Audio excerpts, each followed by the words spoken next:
Good morning again. We are ready to resume. Please switch off your cell phones. Thank you. This meeting is being recorded.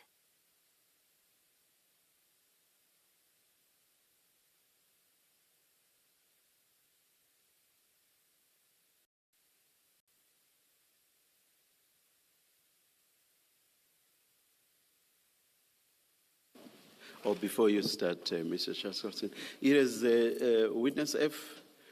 It has just been brought to my attention that some people find difficulty hearing everything you are saying. I don't know whether perhaps you should pull the mic closer to you. Maybe please do that, and we will then assess the situation. Witness F. Yeah, thank you very much, commissioners. I think maybe one thing that made me not to be here clearly, I'm coming down with flu. I'm asking for the mercy of the commissioner that maybe I consult with the practitioner maybe around 2 or 3, but if the commission allows, so that maybe when I come tomorrow, I must be of good assistance as a credible witness. But let's try to stick it out until 4 instead of the 6 I mentioned yesterday. Witness F, how's that? 4 p.m., please. And then you Can may... I try my luck? I'm sorry? Can I try my luck, my honorable commissioners, that maybe at least 3 o'clock, so that I know the doctors, most of them, they close around 4. From where I am to Potchefstroom, it will take maybe 2.5 hours. That will give maybe ample time. Thank you, commissioners.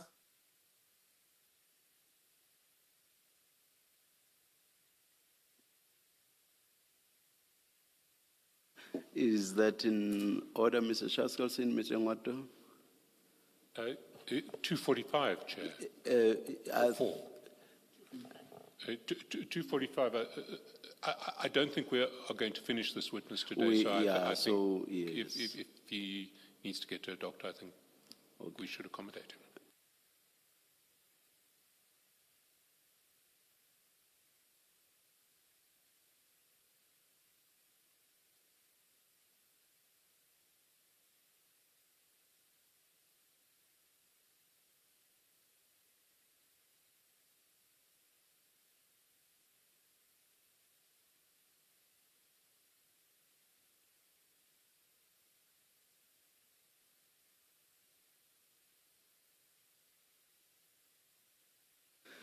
No, we're just thinking if we would be able to stick it out until 2:45, perhaps 1:30 then, and then we adjourn for the day.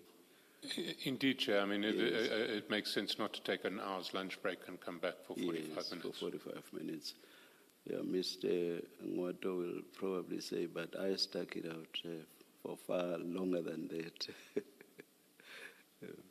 All right, thank you. Thank you.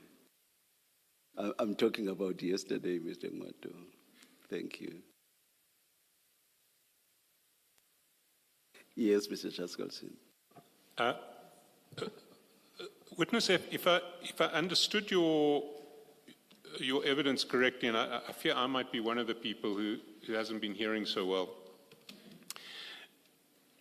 did I understand that you were out on a private ride on the weekend, and then you got this call that you had to come and bring your bike back, pick up a car, and go and effect the arrest of Mr. Kaula?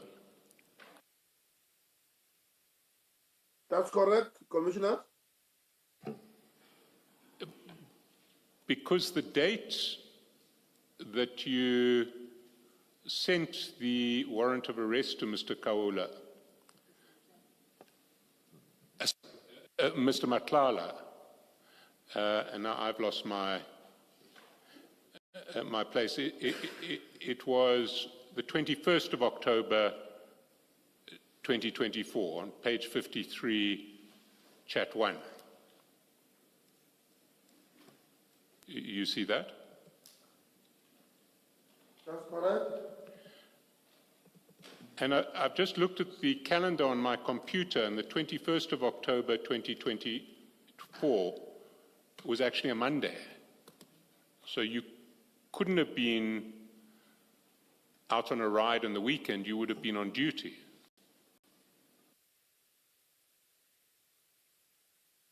Thank you, Commissioners.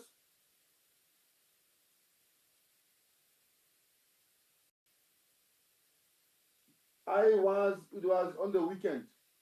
I remember, because where we're supposed to arrest Mr. Kaula, it was on an event where you are supposed to come and perform.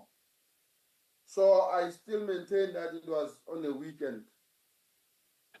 That may well have been so, but the date that you sent the warrant of arrest to Mr. Matlala was a Monday. It was 12:46 on a Monday, not on the weekend.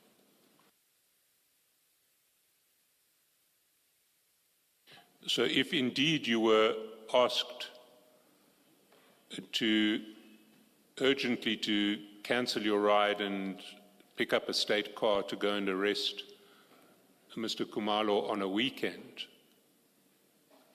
Mr. Kaula.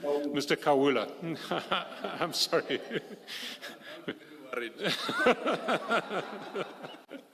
Mr. Kawula,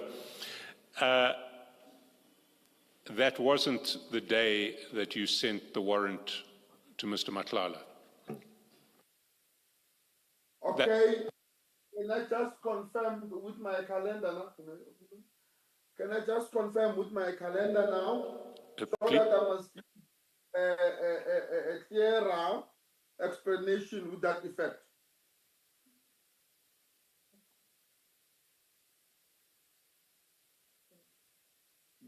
Okay. Thank you, Commissioners. It might have been a human error from my side that I've said I might have sent it on Saturday. Meanwhile, I sent it on Monday. But I confirm that during that operation, it was on a Saturday. So I might have maybe mistakenly said I sent it immediately. But if the operation was on a Saturday, there would be no point sending a copy of the warrant of arrest to Mr. Matlala on the Monday if you intended to send it to him so that he could assist on the operation.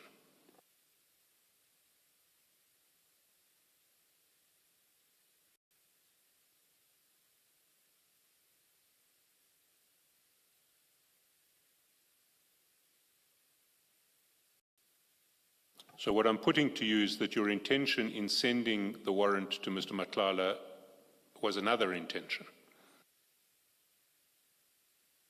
a different intention.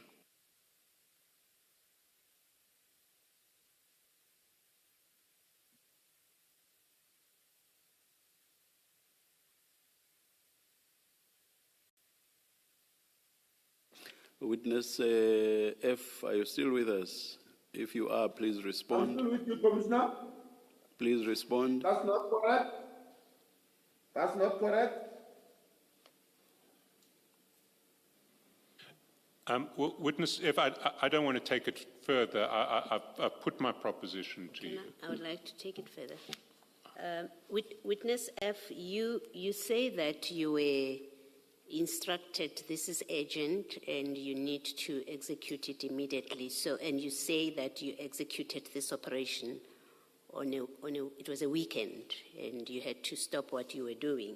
So, according to the calendar, if the warrant is sent to Mr. Matlala on a Monday, it must mean that you would have executed the operation on the previous Saturday then, the Saturday preceding the Monday, right?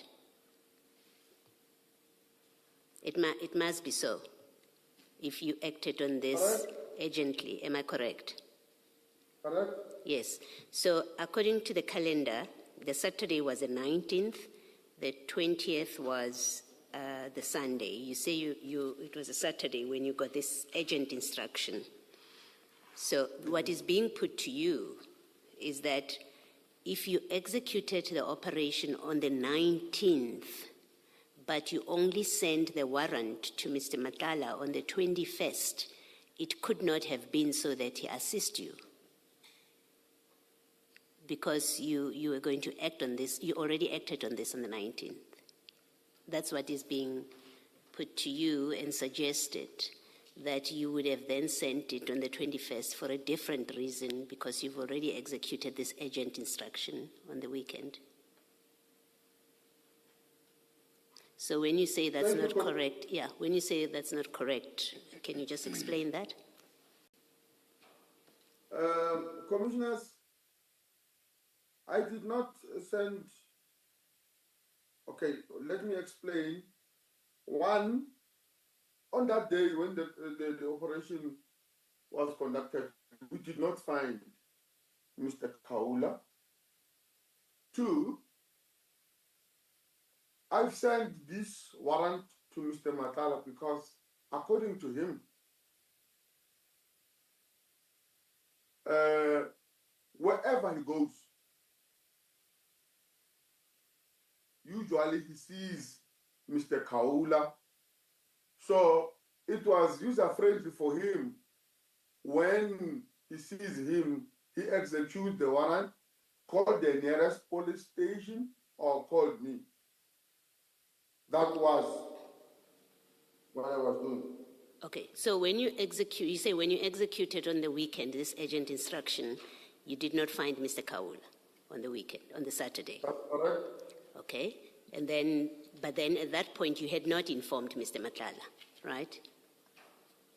You hadn't shared the docket, the warrant with him. Because you only share it on the 21st. The answer is yes.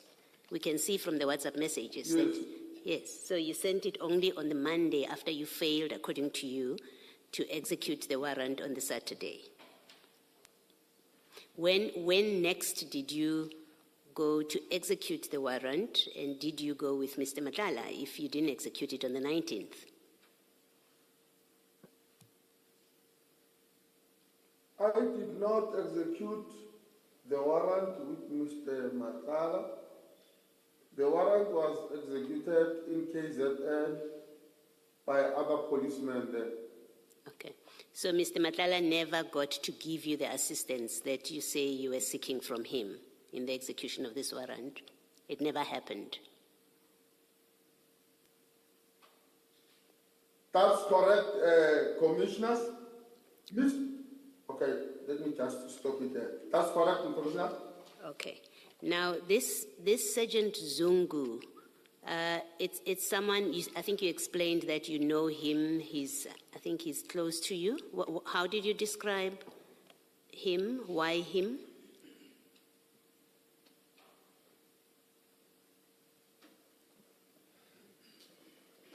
I describe him because he's staying nearer to my place, and he is, or he was, the police official available at that time. But on arrival to the venue where we were going together, myself and Zumu, we were joined by a Gauteng trekking team. Sorry, you were joined by? Gauteng trekking team, other officials, Gauteng trekking team. So you did not need Captain Zungu? Are you saying trekking team? Sorry. Trekking team. Are you saying trekking team, Witness F?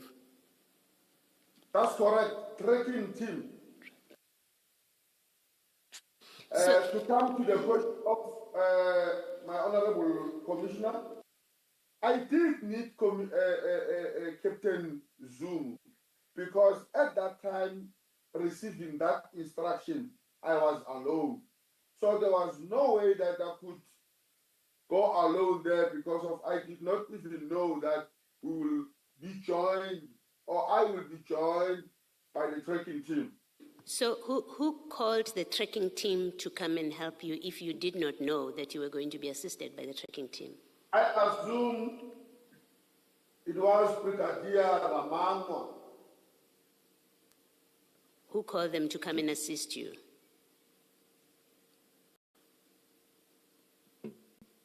Witness F? I'm listening, Commissioner. You say you assumed it was Brigadier Ramangwa that called them to come assist you.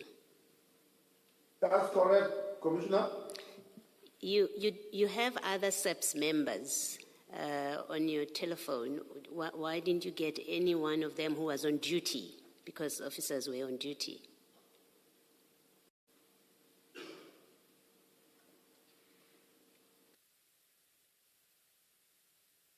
I don't understand your question, Commissioner. My question is, it's a Saturday or whenever you got this warrant, there are SEPS officers on duty always.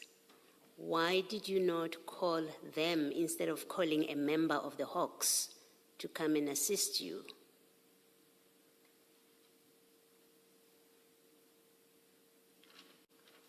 At that time, I did not take him as a member of the Hawks. I was just taking him as a colleague who was within my vicinity of residence at that time. Okay. And what is the name of Captain Zungu? The first name? Of this Captain Zungu that lives near you that you have on your phone? Thank you, Commissioners. Who's that guy? It's Fallen. You say that again? It's Fallen. Faleni. That's correct, Commissioner. All right, thank you. Thank you, Mr. Chaskotson. Sorry, Mr. Chaskotson. Yes.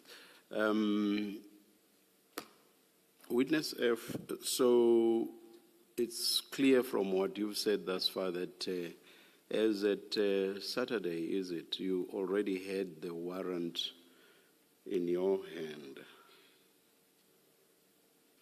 or not?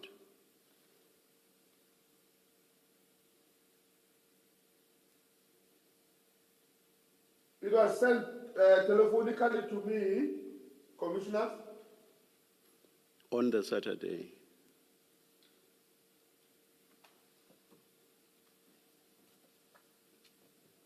Yes, Commissioner.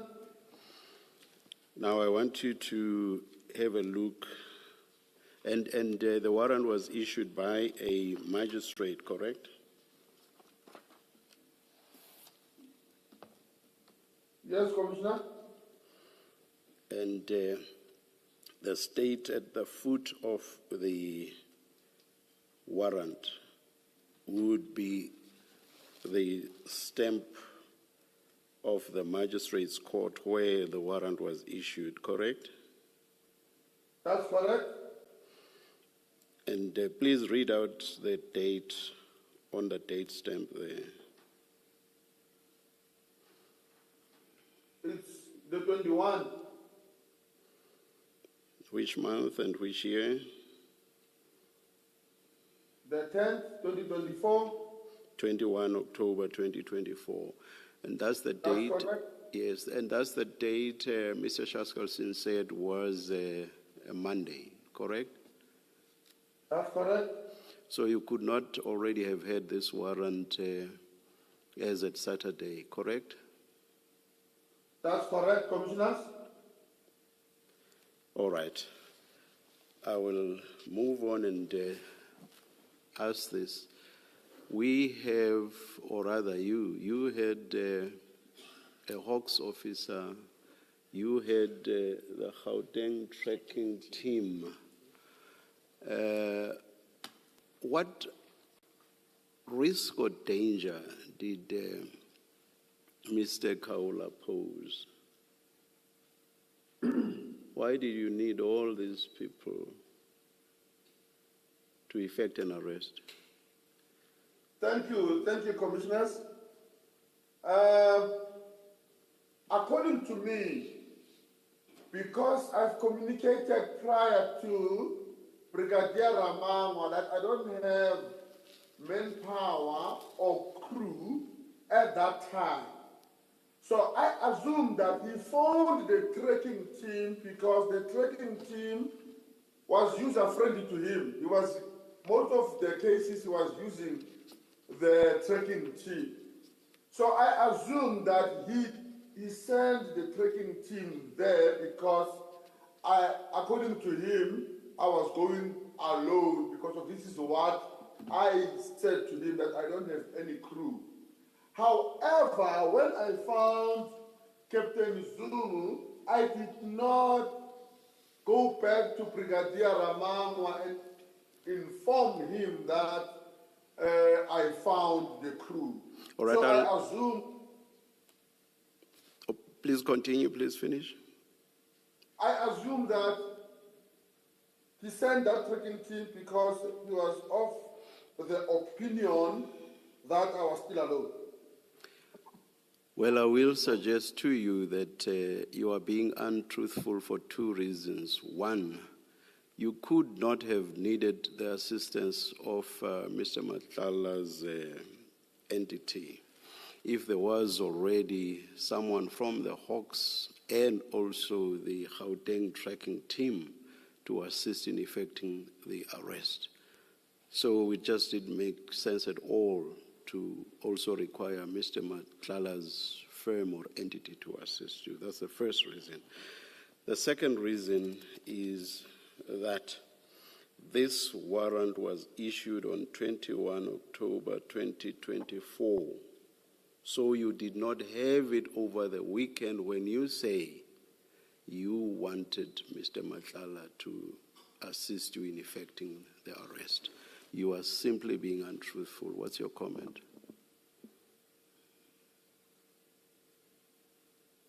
Thank you, commissioners.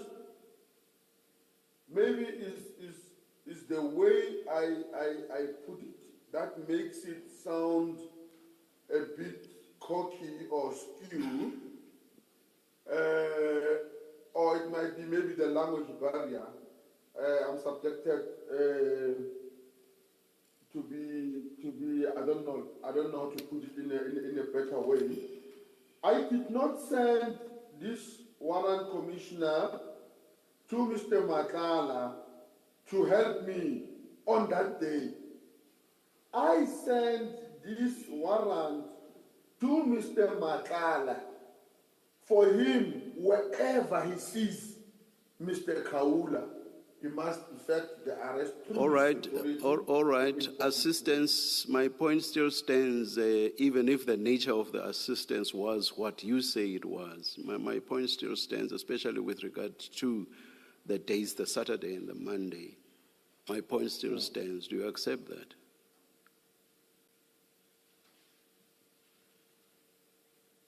Do you accept that or not? The commissioner is asking that I'm accepting that I've been untruthful or not. Yes, I'm saying you say that the arrest was meant to be effected on the Saturday. Am I correct? Which is what even disrupted your biking event. So I say you are being untruthful because this warrant was only issued on the Monday following the Saturday. So you could not have effected any arrest and using this warrant because it was simply not in existence. So that's why I'm saying you are being untruthful. It's a very simple point.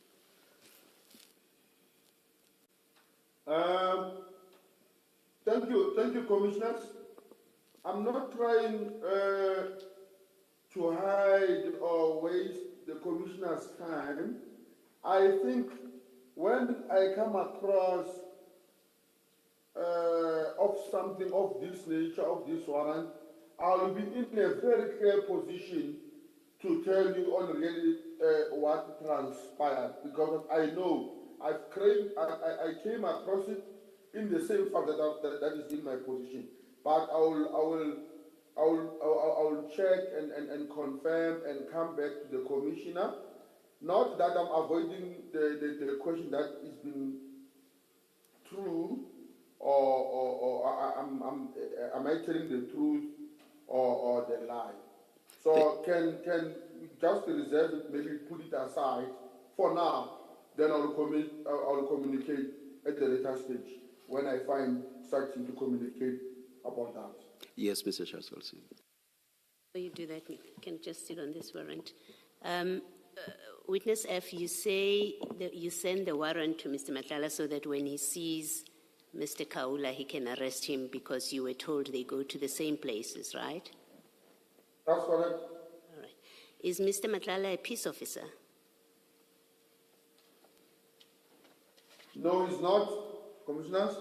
Okay, so this warrant instructs peace officers to arrest Mr. Kaula when they see him. On what basis would you have sent this to Mr. Madlanga with the expectation that he would arrest when he sees Mr. Kaula? Because this warrant doesn't authorize a civilian to do that.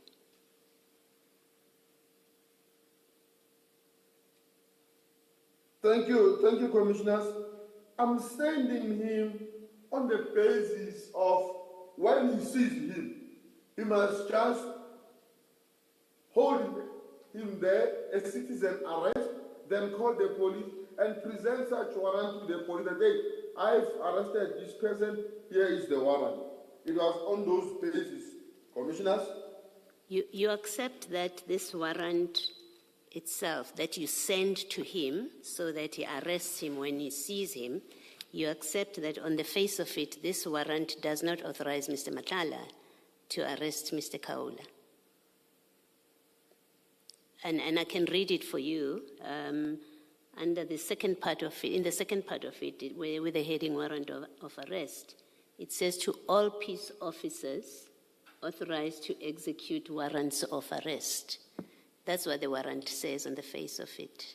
Can you accept that on the face of it, he doesn't have the authority because he's not a peace officer?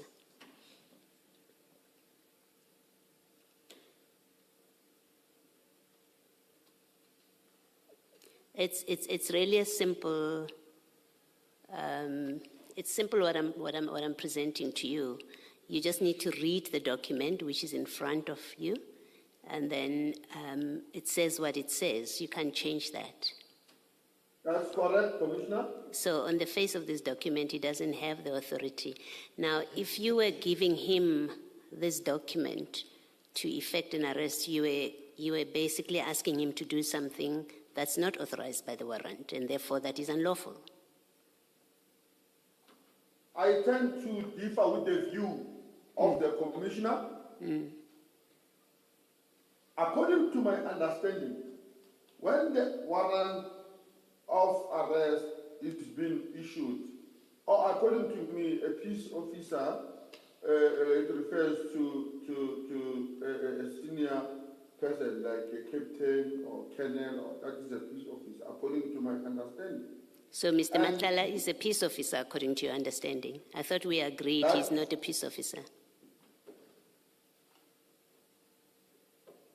Mr. Witness F? If you insist, let me put this to you. If you insist that Mr. Madlanga is a peace officer authorized by this warrant to effect an arrest, then I think your superiors should be very worried if you insist he's a peace officer. So I'm asking you again, do you accept that this warrant doesn't authorize Mr. Madlanga to effect an arrest because he's not a peace officer? Can you accept that at least? I accept that. Yes, thank you. Thank you, Mr. Chairperson.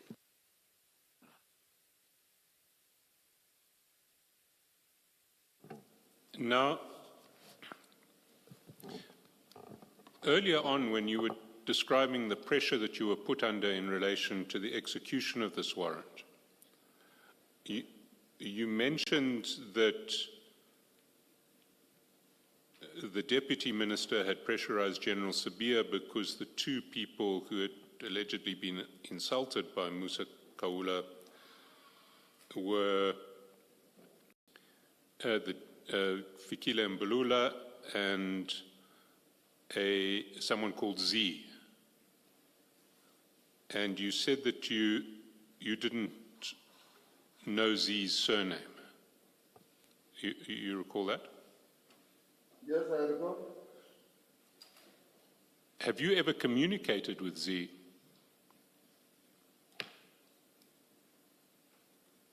Yes, I did. When did you communicate with Z?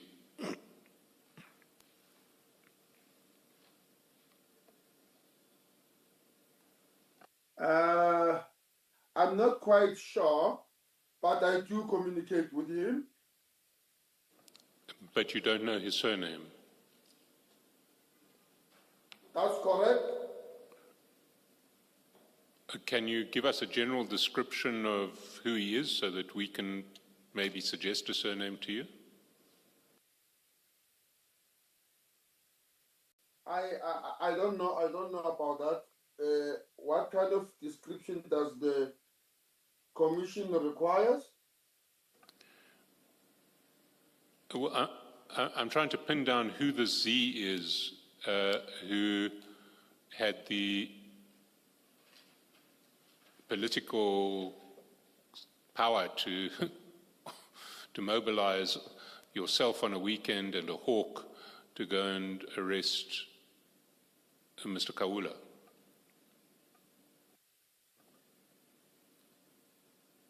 So any detail about Z that you can give us? I don't know any that I can give to the commissioner. Is it possible that his surname is Malo? I'm not sure, commissioners. So you don't know who the complainant in this case of Musa Kaula is? The complainants, according to my knowledge or information, there were two complainants. It was Z and it was Mr. Mbalula.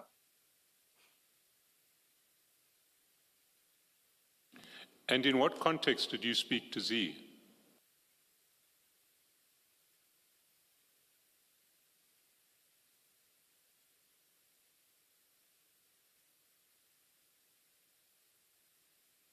Can you repeat that? I'm not sure if I understand you better. In what context did you speak to Z? Because you said you had spoken to Z.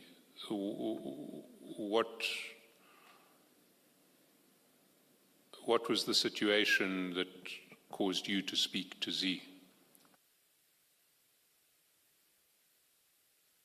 I know him.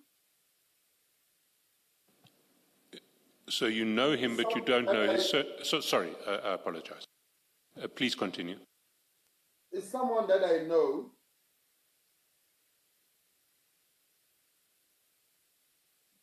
You know him, but you don't know his name.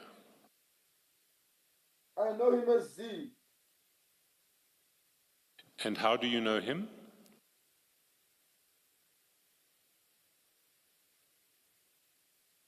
I know him as a businessman.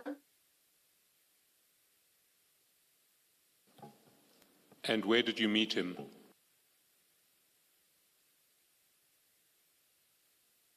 I can't exactly remember where did I met him.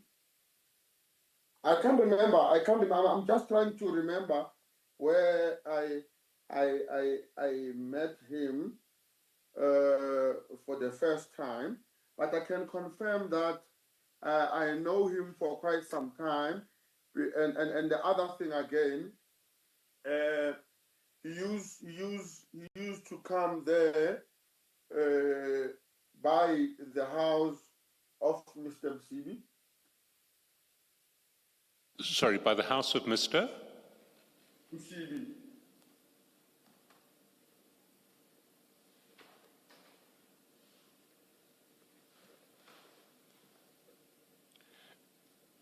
And do you have his phone number? That's correct. I'm not going to ask you to give it to us, but maybe you can give it to your attorney who can then give it to us.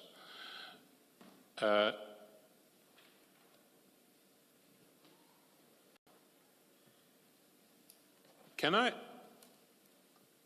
just in finishing this, this topic, take you to page 137?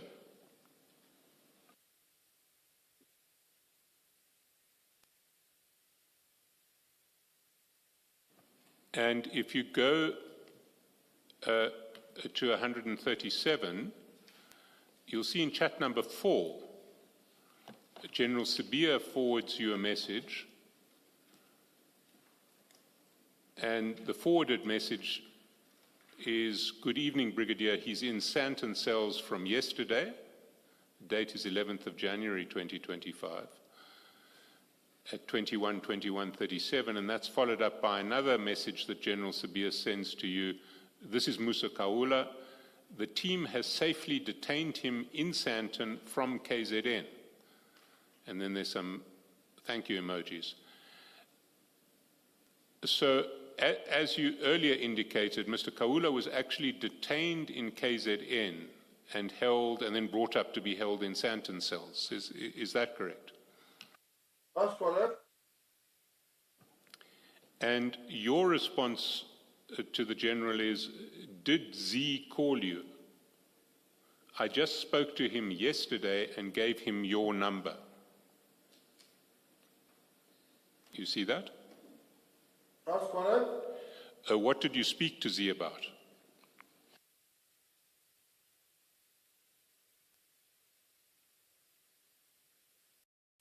I can't remember clearly, Commissioner. Why would you give Z General Sabia's number? He might have requested them.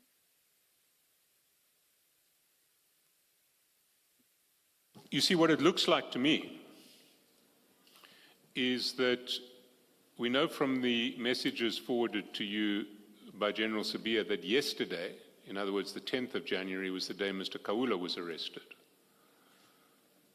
And you spoke to Z yesterday and gave him General Sabia's number.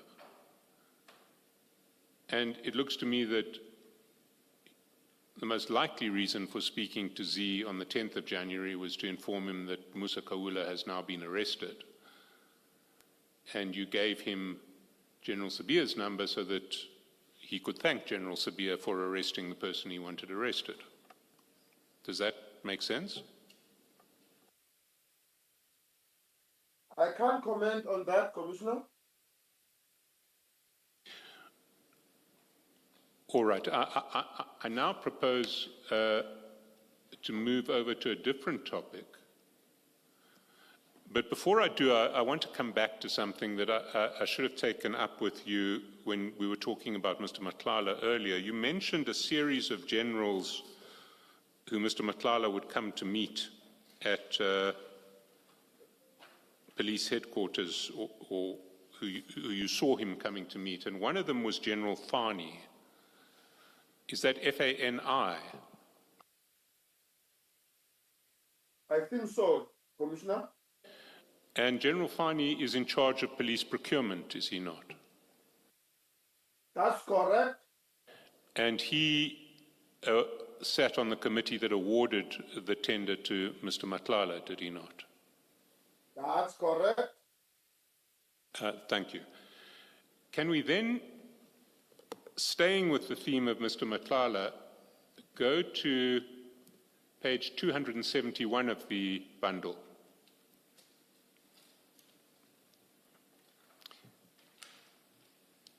Do you have it? Yes, I have it.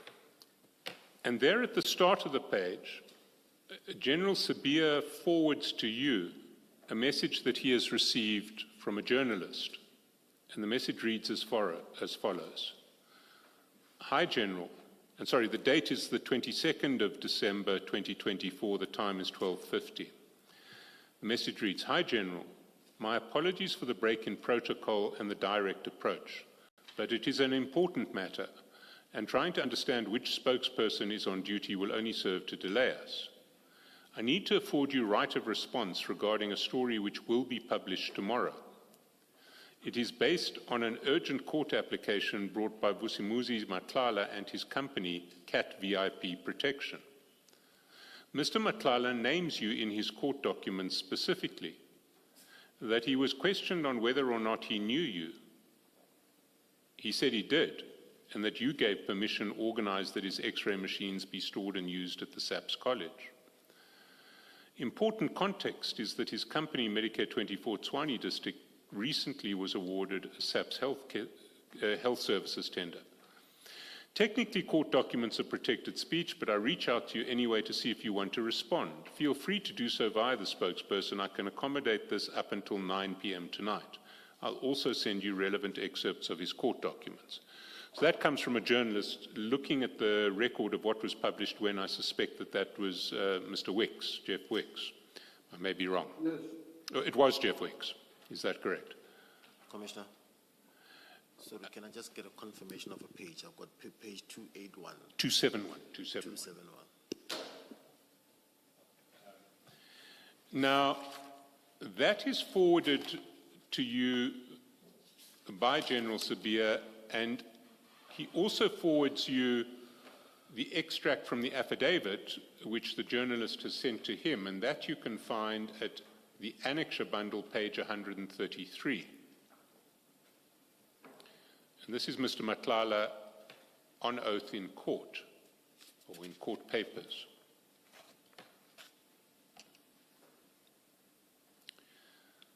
And he says, Sorry again. The page number. 133, annexure bundle.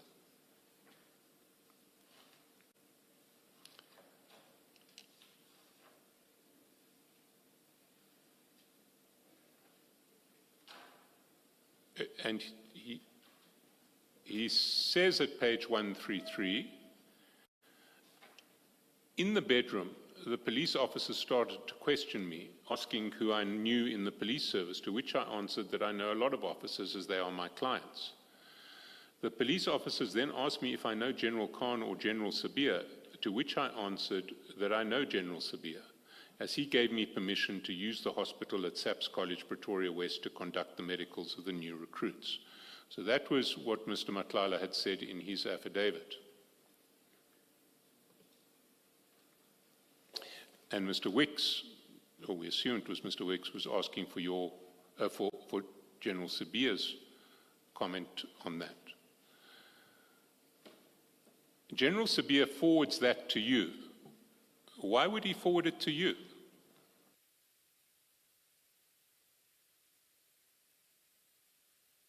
According to me, or my understanding, it was meant for me to forward it to Cat Matlala. But why would you forward it to Cat Matlala?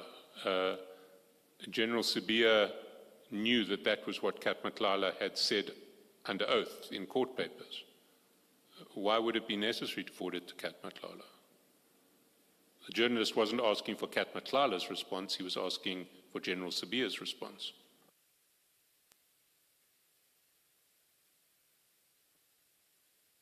This is what I assume it was meant for. Maybe to forward it to him, or to know what is Vusi Matlala is saying about him in the court documents. I just assume that.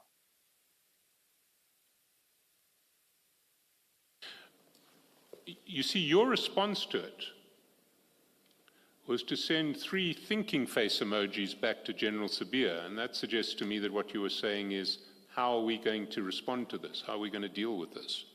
What's your comment on that?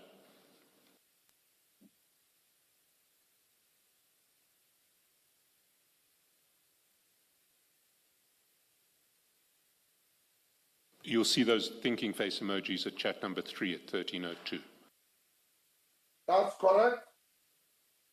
I can't be putting myself on General Sibia's shoes because I was not part and parcel of this tender nor his dealings with Mr. Madlanga.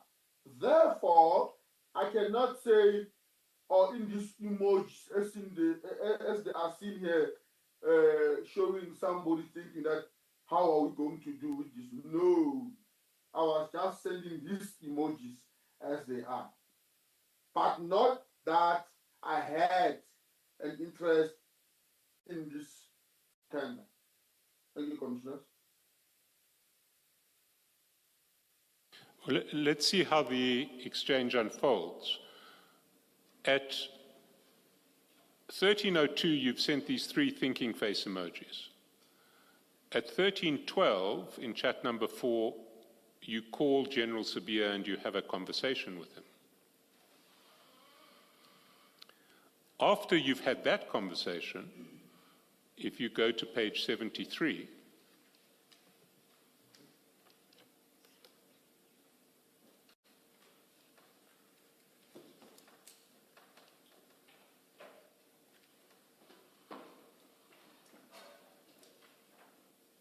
Annexes, Mr. Chairman. no, the same evidence bundle, but this is now the Kat Matlala chats.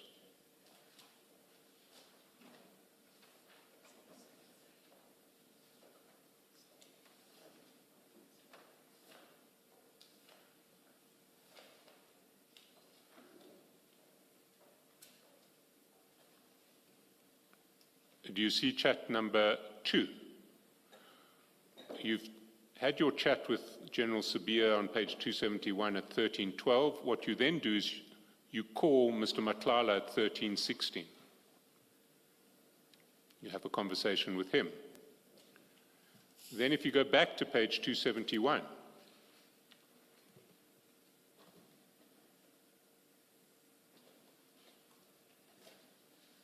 at 13:22, you have another conversation with General Sibia. Then let's go back to page 73. At chat number 3, 13:25, you call Mr. Matlala again.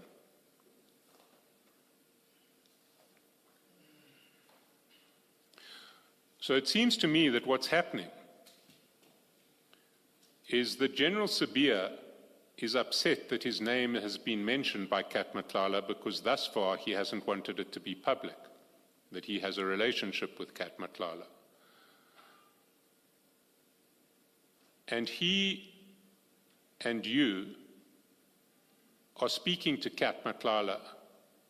He's speaking to Kat Matlala through you about how Kat Matlala is going to clean up the mess that he's created by suggesting that he has a relationship with General Sibia, and by saying that in sworn papers in the High Court.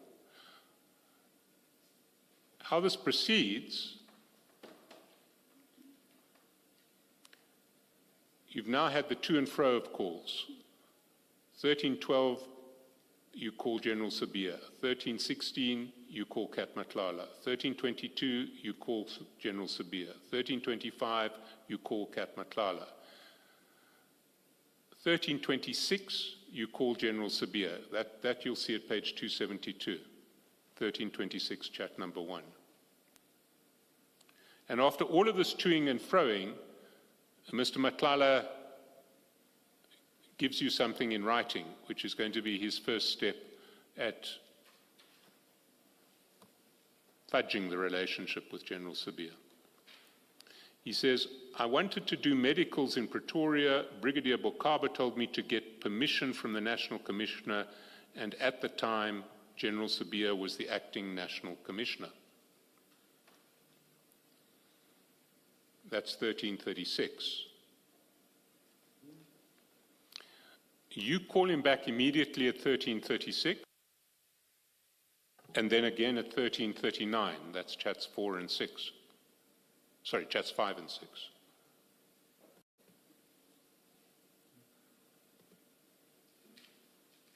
Then at 15:23, he messages you, can you take a call? At 18:36, he tries calling you again. He calls you again. Witness F, you confirm all of these, Chair, eh? I confirm, Commissioners. And then over the page 74, he forwards you an article, not an article, he forwards you a message that he has sent to his attorneys in an effort to clean up the mess that he created with his first statement disclosing a relationship with General Sabia. He says to his attorneys, there's a news article regarding a certain general in SAPS whom they're trying to associate with me. In our court application, I said I was told to ask him to grant us permission to utilize the hospital inside the Pretoria West SAPS College from a certain brigadier. The reason they referred me to him is because at the time he was acting National Commissioner. Is there a way we can rectify this statement? Because now it looks like I'm very close with him, and he's even doing favors for me. And somehow that will compromise his reputation, and now they're publishing the story tomorrow on News 24. That's Mr. Matlala's message to his attorneys. Now he says, now it looks like I'm very close with him, but of course he was very close with General Sabia. He'd been going to private celebrations at General Sabia's house, isn't that so?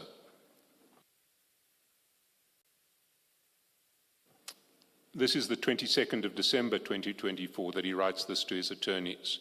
You'll recall that the function that he attended with yourself and General Shibiri and the Thanksgiving celebration was, I think it was September 2024, 3 months previously.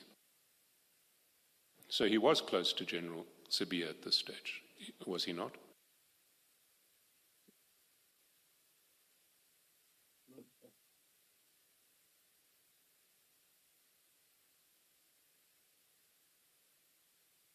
Witness F, please respond.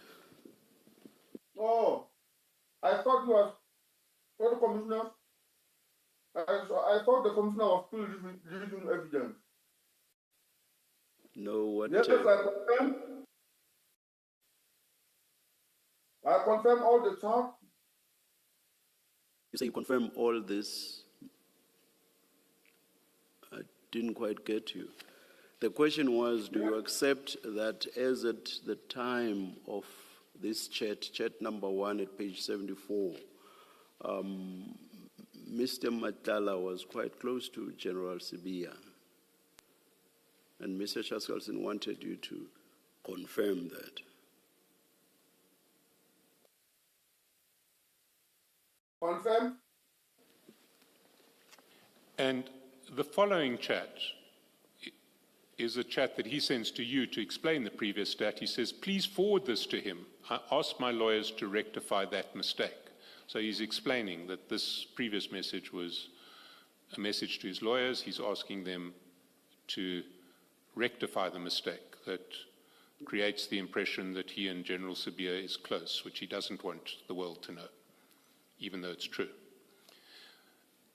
And then the next chat that he sends to you the following minute is actually a screenshot of his message to his attorneys. And that is in the annexure bundle at page 23.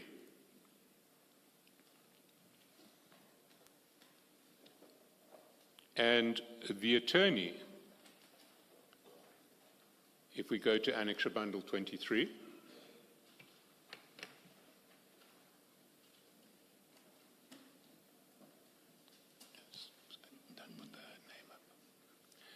the attorney asks Mr. Matlala, how do you want to rectify the statement? And he responds to say that the brigadier who's in charge of recruitment from SAPS suggested that I ask permission from the National Commissioner to utilize the hospital, which is inside SAPS Training College, to conduct medicals for new recruits. And by that time, General Sabia was acting as National Commissioner, So that's how I knew of him that day, because his name was mentioned to me once, not that he gave me permission to use the hospital. The attorney responds, okay, I follow, I understand.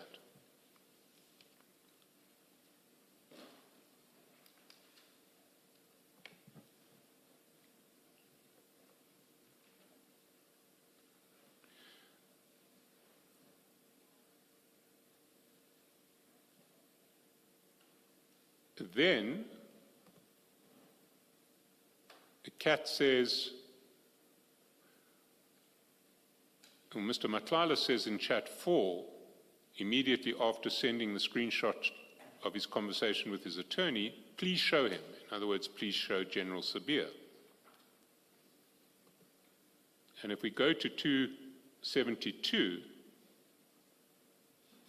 we see that that's what you do. So at 20:43 that night, you forward all of your correspondence with Mr. Matlala to General Sabir. Starting with chat number 2, there's a news article regarding a certain general in SAPS whom they're trying to associate with me in our court application. We've seen that chat before. Please forward this to him. I asked my lawyers to rectify that mistake. Then there's the screenshot that gets forwarded, that you forward to General Sabir, and you also forward Mr. Matlala's message, please show him. So what I want to put to you coming out of all of this is that Mr. Matlala said something which was essentially truthful in his affidavit in the Pretoria High Court, namely that he had a relationship with General Sabir. General Sabir did not want it publicly known that Mr. Matlala had a relationship with him. So he spoke to you to get Mr. Matlala to obfuscate that fact. He did that despite the fact that Mr. Matlala had such a close relationship with him that he was invited to private Thanksgiving functions at General Sabir's house. And under pressure from General Sabir, communicated through you, Mr. Matlala then fudged what he had said in his affidavit so as to obfuscate the relationship that he had with General Sabir. What's your comment on that?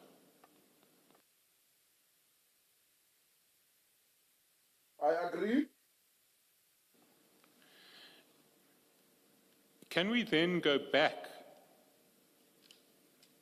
to page 74?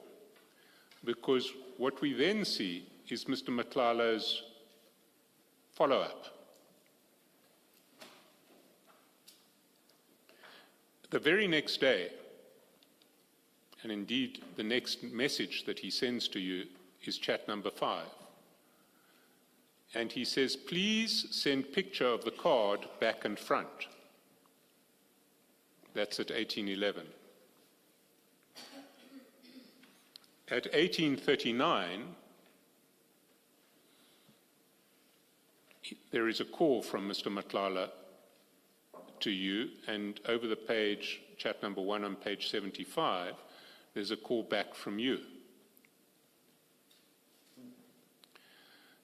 At 1847, there is the photograph of you, there are 2 photographs of you holding the Luxo African Brands credit card or debit card, and they appear at Annexure Bundle 24 and 25, Annexure Bundle 24 and 25.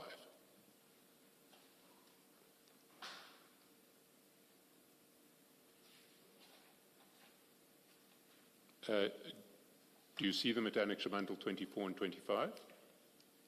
I see it, Commissioners. And these Luxo African Brand Investments is a company of Mr. Matlala, and the card is a card issued in Mr. Matlala's name.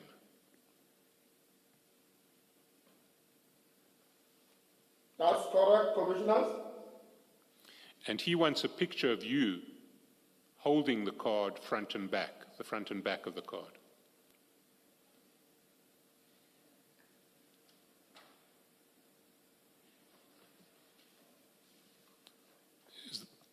Do you confirm that that was his requirement of you? He wanted a picture of the card front and back. I confirm, Commissioner.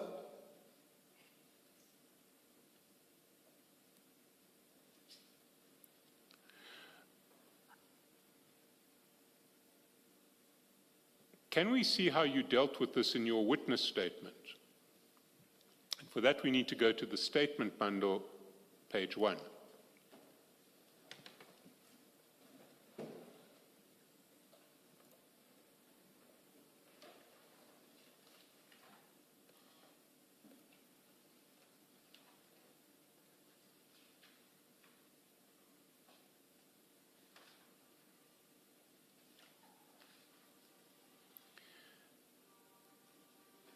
There you say, paragraph 5,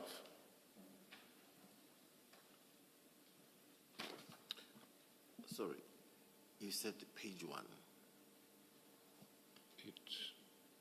it is page 1 of the statement bundle. The statement bundle. The witness statement. Witness statement bundle. It's one of the files that it's a small file that you will have. No, I don't have that. Your client's statement, Mr. Ngwan. Do note and realize what he's talking about, but it is not on the paginated bundle here. Not the paginated No, bundle. It's a standalone affidavit. It's your client's statement. Surely you must have it somewhere. I have it somewhere, but it's not on page 1. Please, all right, please get it wherever it is then.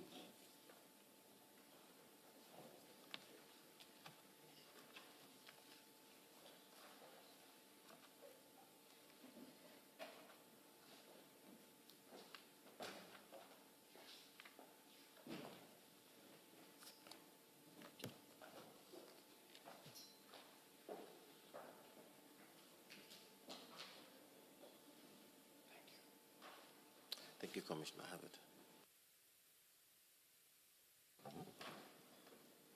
it. There you say, on the 23rd day of December 2024, I found that Mr. Vusimuzi Matlala left his Luxa African Brand Investments business gold card in the jet ski boat of Mr. Msibi. I then notified him that he left such bank card in the jet ski.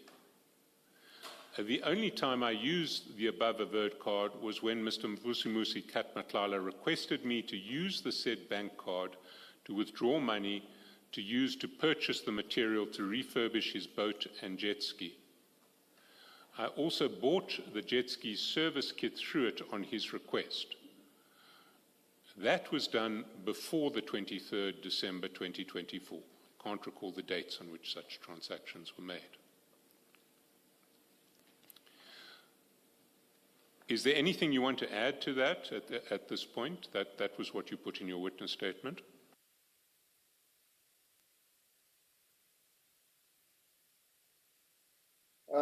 I don't exactly follow you, Commissioner.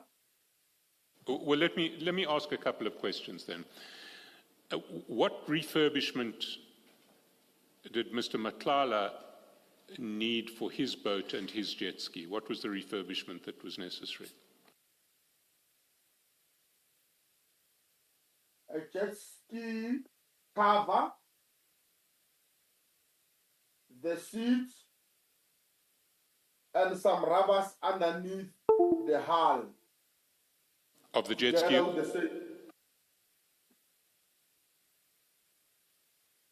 Sorry, I interrupted you. So you were just talking about ballast under the hull. Was that of the jet ski or the boat? That's correct. And in addition to that... Sorry, witness F, it was a question of the jet ski or of the boat? Both the jet ski and the boat. Both? Yes. And you were going on to say something else in relation to the jet ski. The jet ski did not belong to him. The jet ski belonged to Mr. MCB. However, it was in his position for quite some time, and he stored it not covered, not on a shelter. So as a result, it got a bit or quite number of scratches, and the sun bent the seats, so it had to be refurbished. So when you speak in the statement of material to refurbish his boat and jet ski, what you really meant was to refurbish his boat and Mr. Msibi's jet ski that had been in his possession for some time. That's correct. And is this the same jet ski in which you found the bank card? That's correct. And then you talk about the jet ski service kit that you used the card to purchase as well. That's correct. And can I clarify, did you, when you say you purchased the jet ski service kit with the card, was that, did you withdraw cash on the card and then use the cash to buy the service kit? Or did you actually pay over the counter on the card for the service kit? I withdrew the cash. And who did you buy the service kit from?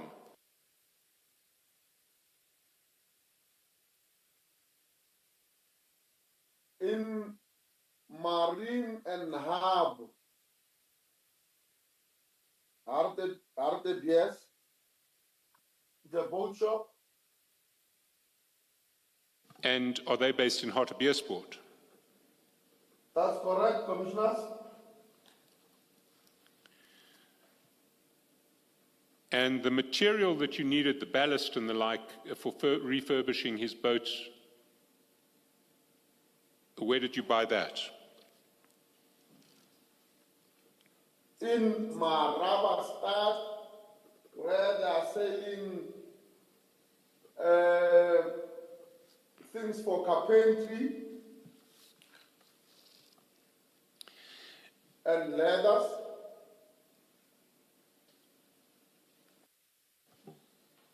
And did you do the refurbishment at the same time, or were there two separate refurbishment jobs that you had to do? Separated in time?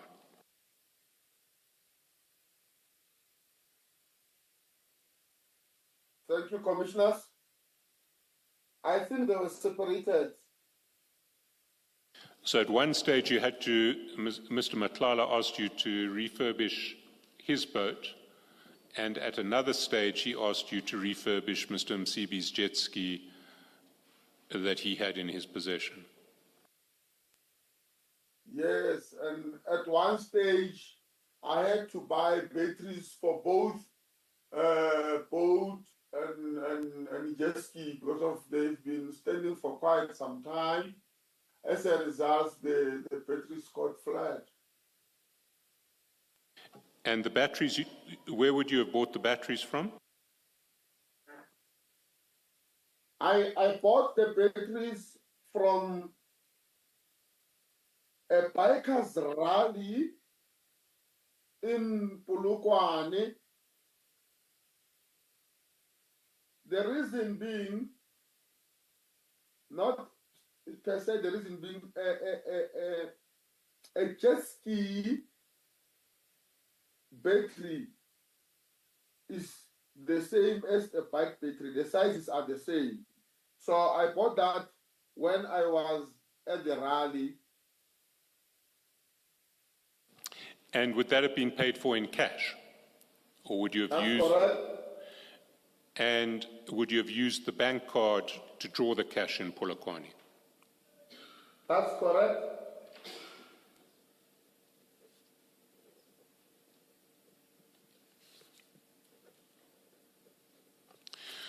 So how long did you have access to this bank?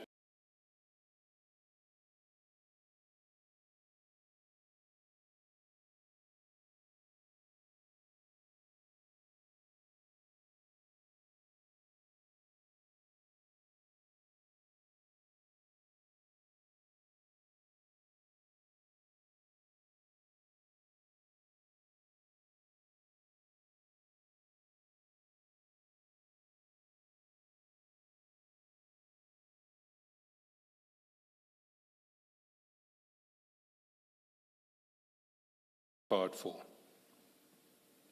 When I was buying the said mentioned stuff. And I further confirmed that the card was only meant for those things mentioned. Sorry, the card was only meant for those expenses. Yeah. So Mr. Matlala gave you the card for your use, but only for that limited use of purchasing materials for fixing his boat, yes, his boat and the jet ski that he was using from Mr. Msibi. That's correct. Sorry, Commissioners, before you continue, I'm asking for 5-minute break. I'm pressed. Let's adjourn and come back at.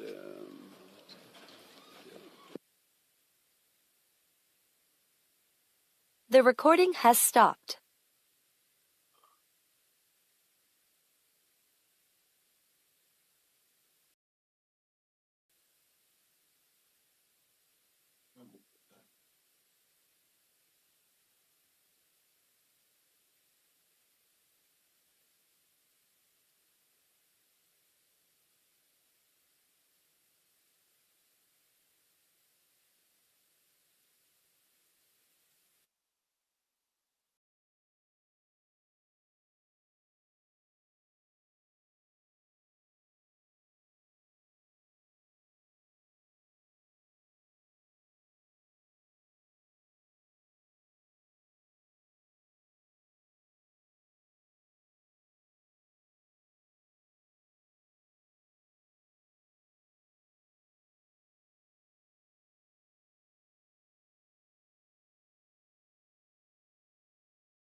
Yes, I confirm. Okay, excellent. Thank you. We are ready to resume. Cell phones off, please. Thank you.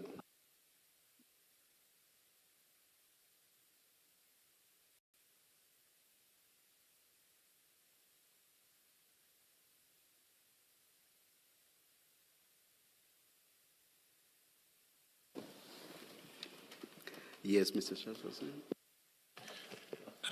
Witness F, I just want to clarify my understanding of your testimony in relation to the card, which was that Mr. Matlala gave it to you to use for repairs to his boat and Mr. Msibi's jet ski that he was using, and that while you were doing these repairs or using the card, while you were doing these repairs, you had the card, but you had authority only to use it for the purposes of doing these repairs. And the repairs that you mentioned, well, let's stop there first and then I can itemize the repairs that you mentioned and you can just confirm. So have I got the first part right? That's correct, Commissioner. And the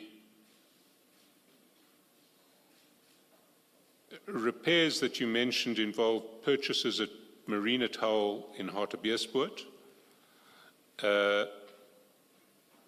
purchase of ballast at Marabastad, purchase of batteries at a bikers rally in Polokwane. Is that correct? That's correct. And I also want to... This meeting is being recorded.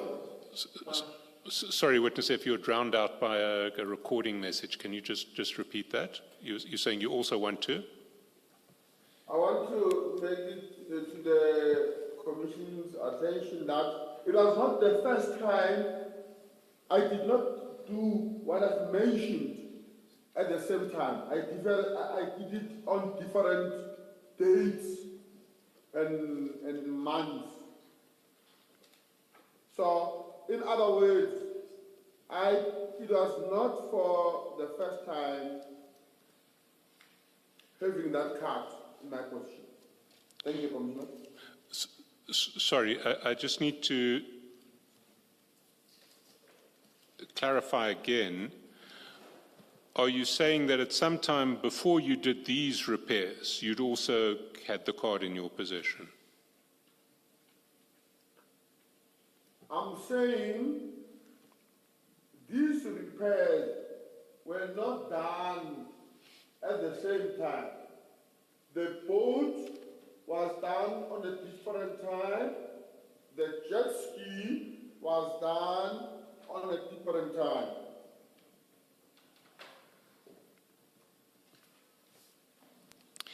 And between the time that you were working on the boat and the time that you were working on the jet ski, did you still have the card in your possession? You just weren't using it? I used it when I was done with it. I took it to Mr. Matala's office in Manley.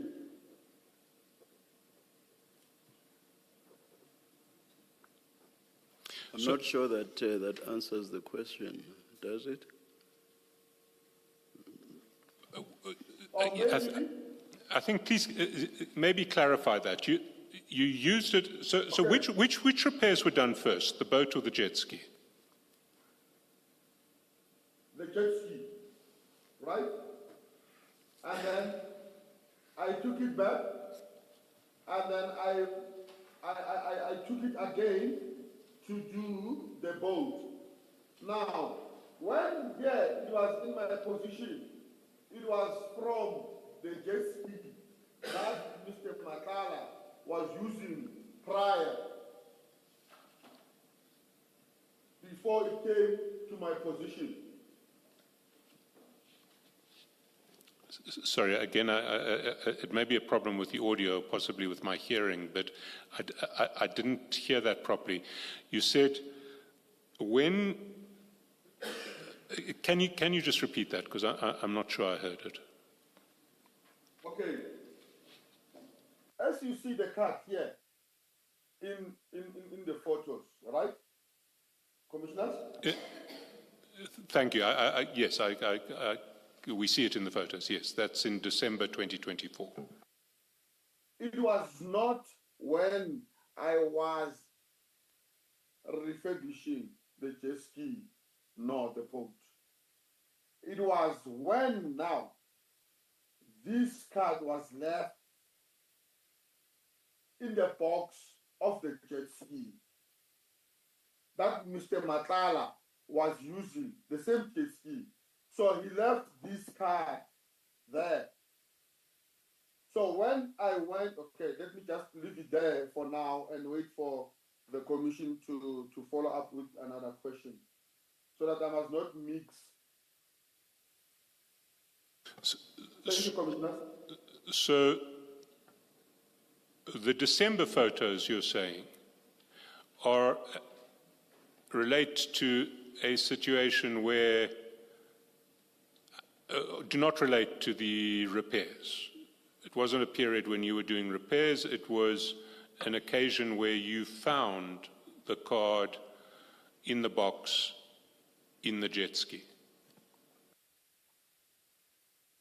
That's correct. I apologize for interrupting. Please. That's correct. And maybe I need to understand the arrangements between Mr. Msibi and Mr. Matlala. Did this jet ski that belonged to Mr. Msibi and that was being used by Mr. Matlala for a lengthy period, where was it kept when it was being used by Mr. Matlala? It was kept in a farm in Limpopo.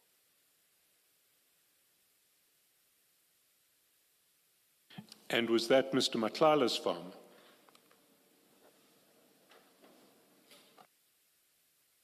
According to him, it was his farm.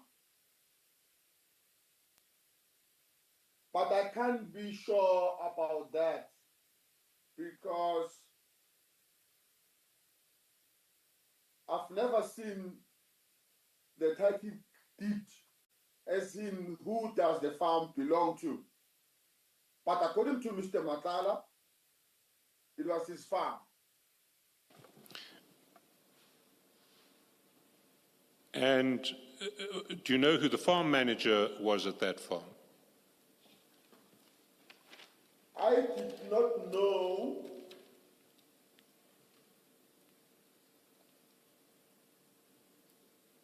You don't know whether the farm manager at that farm was Rudy? I've never met him. I don't know him. And I don't know if there was a manager or not. can you give us a description, a location for that farm? Where was it?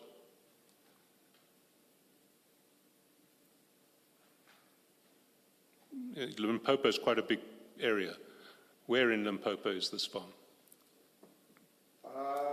Okay. I don't know what happened to the location. Can I have permission to switch off my phone? Maybe I might still have from the cloud. So you'll actually, you might have a pin for that farm somewhere or a specific location and you can give it to us. I'm switching on my phone, Commissioners, so that I must not commit and say I can give to the Commissioners. Witness, if we don't need, we don't need you to search now, but if you would do that search for us, and maybe if we break early this afternoon, maybe if you could get it to us overnight, that would be very helpful. Thank you, Commissioners. Now, the jet ski was kept at a farm in Limpopo. In December, was it still at that farm, or had Mr. Matlala returned it to Mr. Msibi? By the time the jet ski was returned or to be returned to Mr. Msibi was already deceased.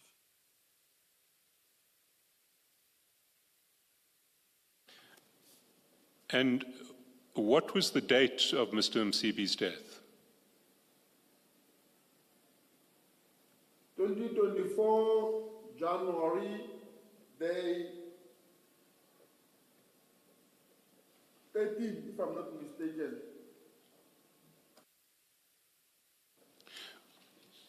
And where did the jet ski go when it was returned to Mr. Msibi's family? Where was it kept?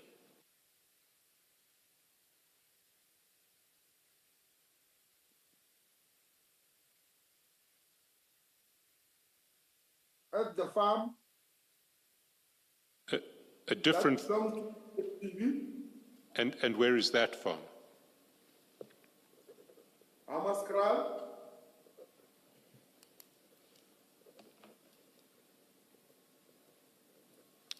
So when you found the card inside the jet ski box, it was already back in Hammanskraal.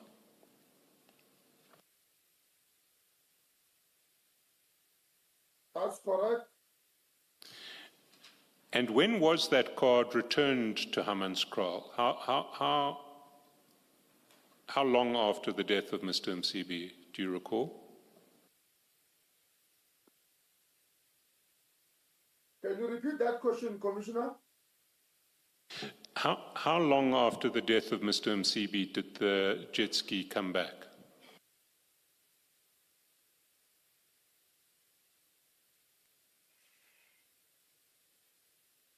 I think maybe 8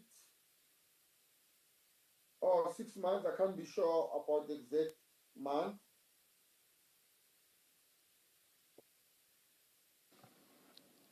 But it would have been in the second half of 2024, in your estimation.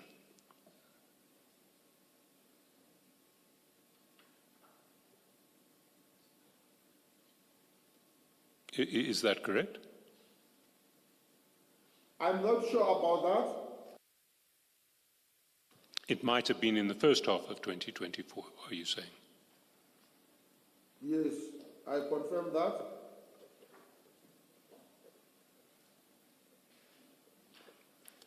Did you bring it back?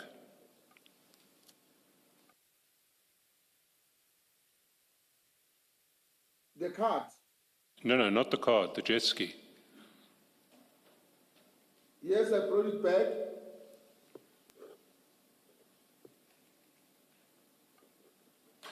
And are you able to look back on your records and find out when it was that you brought the jet ski back?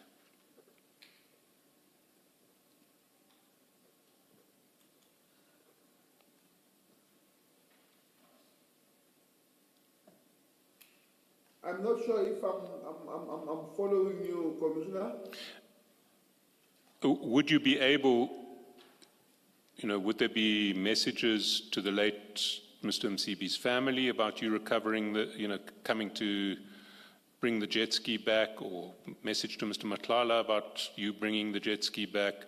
Could you specify a date for it if you check your records? I can't recall, Commissioner. No, I'm not asking you to recall. I'm asking you maybe to look through your records and see if there would be any message or email that would enable us to identify exactly when it was that you brought the jet ski back.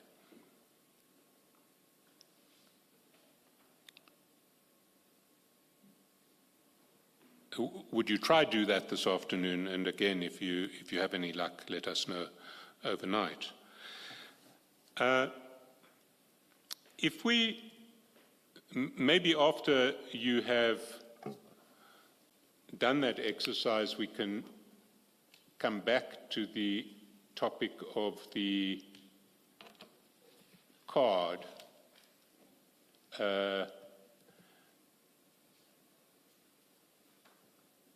And the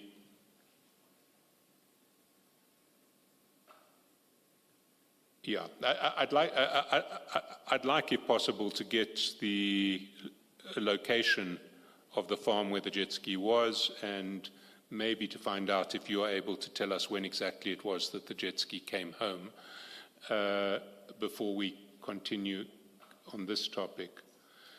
But can I go to a different topic?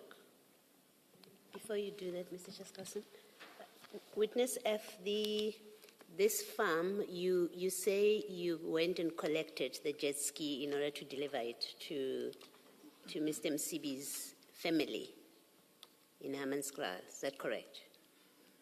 That's correct. All right. Before this, in fact, you also say that Mr. Matlala says that's his farm. You've never seen the title deed. So you have been to this farm before you had to collect the... No. So when would he have told you, or when would you have heard him say that this is his farm, if the only time you went is when you went to collect the jet ski? He told me prior to our arrangement to come that now the jet ski is at my farm in Limbo. I see. All right. Thank you. So you've never been to that farm before, other than when you collected the jet ski? I confirm, Commissioner. Thank you. Mr. Chairperson, before you move on, just one issue I need clarity on. Witness F? Yes, Commissioner. Do you remember earlier this morning or sometime yesterday, you testified about the meeting that took place between Mr. Ket Matlala and General Sibia at General Sibia's office? That's correct. And you said you were instructed to go pick up Mr. Matlala. Presumably, he was on the ground floor, and you had to take him up to General Sibia's office. Correct? That's correct, Commissioner. And you said it was sometime in December 2023? That's correct. I was not sure about the month, but I did utter those words, Commissioner. But it was sometime in late 2023. Correct? I said to the commissioners, I'm not sure whether 23 or 24, but I'm subjected to be corrected. Because the context was that, as far as you were aware, that was the first time, at least in your presence, that Mr. Matlala met with General Sibia. Do you remember that?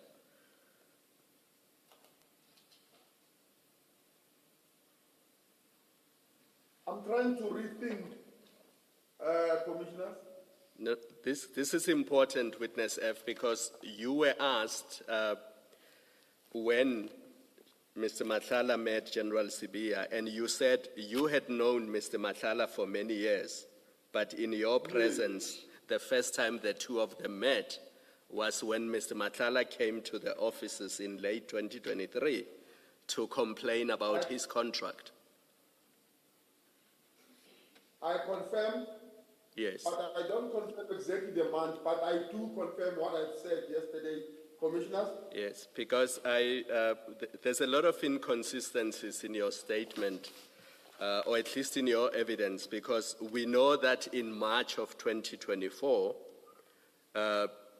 you are exchanging documents between Mr. Matlala and General Sibia, so by then they would have already met, and we know that there was that September 2024 event that you organized and various people attended.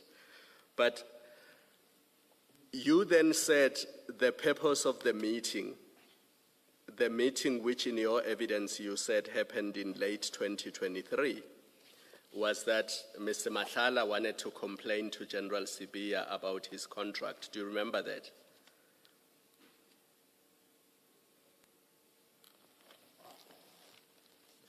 Do you remember that you said that? Yeah, I remember, Commissioners. Yes.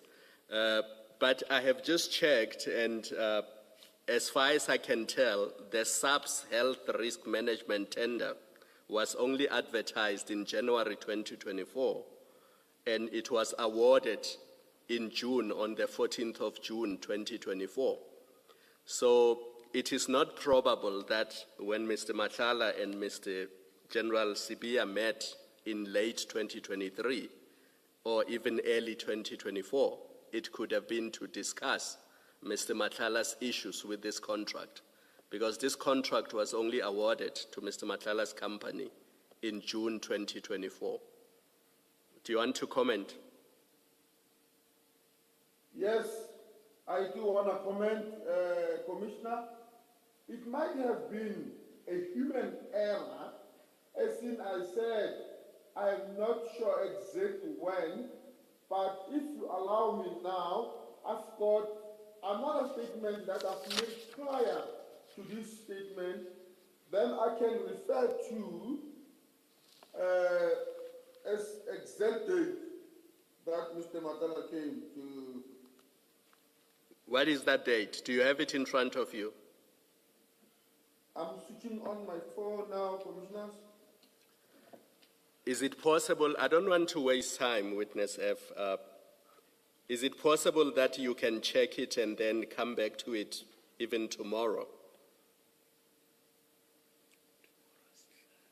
Or the next day when we sit?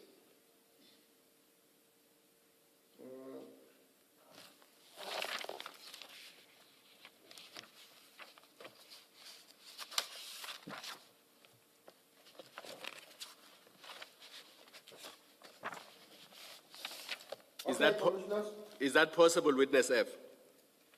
It's possible. Yes. It's possible, Commissioner. So one last question from me. Remember the conversation about impalas that had to be delivered to General Sibia's plot or to his farm? That's correct. Do you remember when that was? More or less which month, which year? I can't exact, but I can refer to my files so that I can give an exact answer, Commissioner. I will tell you what I'm going to do. I will leave these two issues, and then once you have referred to this statement that we have not seen, we might come back to these points. Because what I want to suggest to you is that by the time the contract was awarded to Mr. Matlala's company, General Sibia and Mr. Matlala knew each other and were friends for quite some time. That is really what I want to put to you. Maybe you can comment on that if you want to do.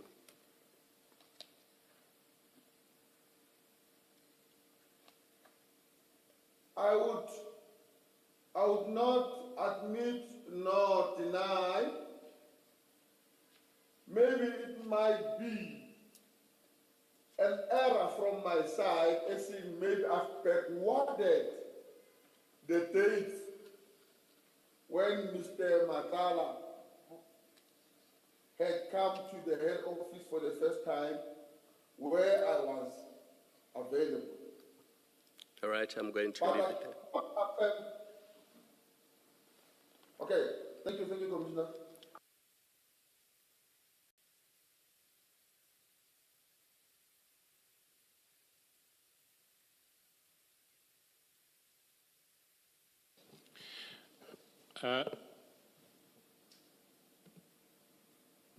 Witness F, I am moving to a new topic, and I want, can you go to page 43? 43 of the main exhibit bundle.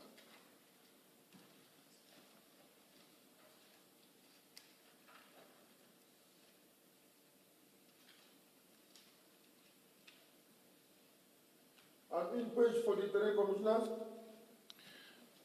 And there at the foot of the page, chat 6,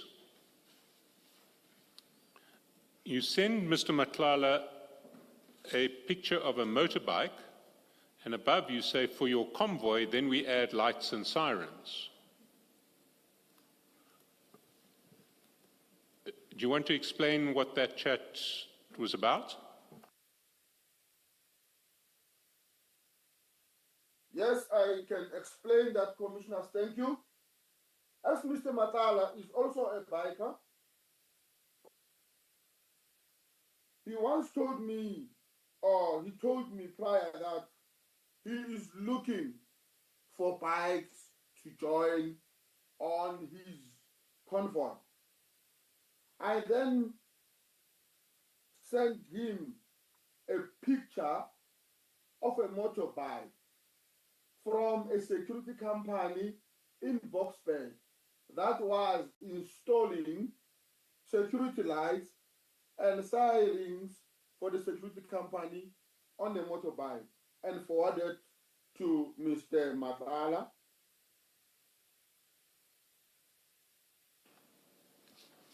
You say we add lights and sirens, lights and sirens. That's correct, Commissioners. Is it lawful for a private security firm to have lights and sirens on their vehicles? Lights and sirens, not police lights, lights and sirens. In Johannesburg, Kempton Park, I can quickly Google it for the Commissioner so that they must also check. There are private companies who are using their motorbikes that are installed with flashing lights and sirens.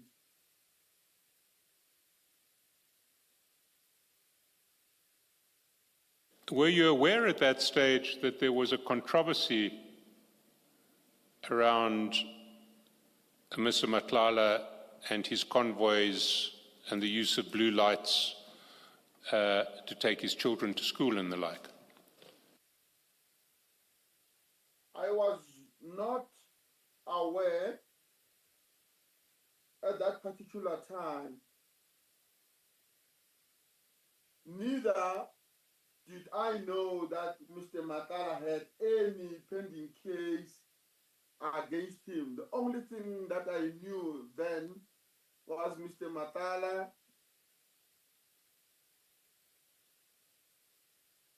the only thing that I knew then about Mr. Matala, he was a legit businessman.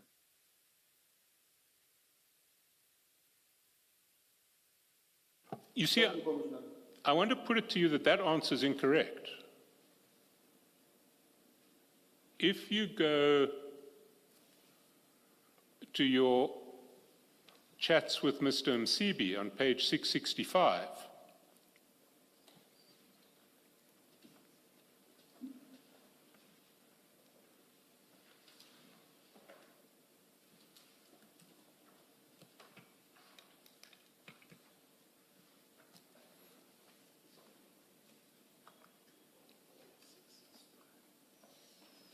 you'll see that on the 13th of February, you sent to Mr. Msibi a link to a YouTube video which says, watch, Tembisa Tender Tycoon, his mama cat, and their brazen blue light brigade. Underneath that, there was a link in chat 2 to an article about the blue light scandal in Ekurhuleni. And that continues down to chat number 4, which also deals with an article about the blue light scandal. So on the 13th of February 2023, you were informing Mr. Msibi about all of these allegations published in the press about Mr. Matlala and the Blue Light Brigade at Ekurhuleni. Will you accept that? I do accept that. Why were you telling Mr. Msibi about Mr. Matlala's Blue Light Brigade? Thank you, Commissioners.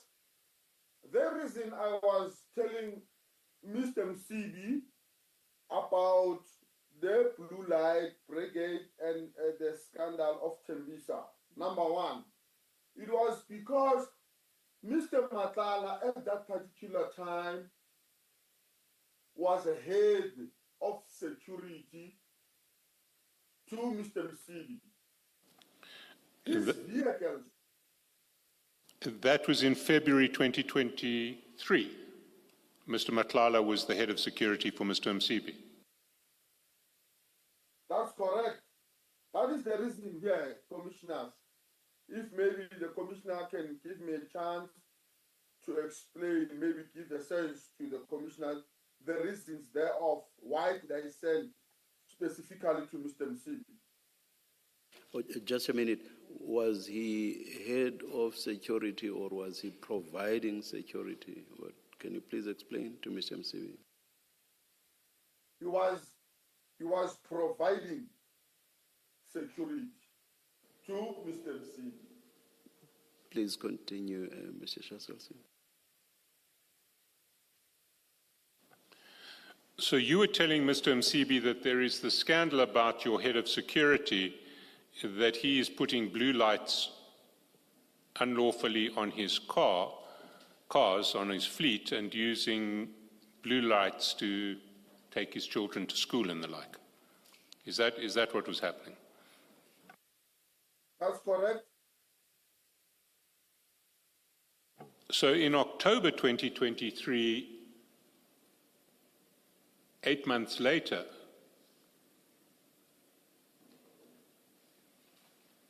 you send a message to Mr. Matlala saying, then we add lights and sirens. In that context, what lights and sirens do you think Mr. Matlala would have had in mind? Security lights.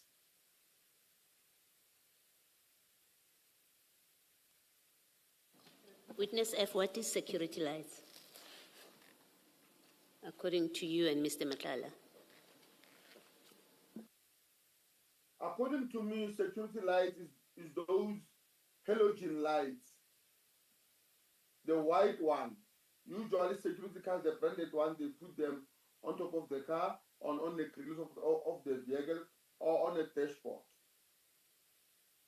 So you were offering, or you were suggesting you would put white lights on his bikes. That would be part of his convoy. I was showing the picture and what can be done to those bikes. Basically, yes. All right, thank you. Thanks, Mr. And what convoy did you have in mind? The security convoy, Commissioner. And what does Mr. Matlala use his security convoy for?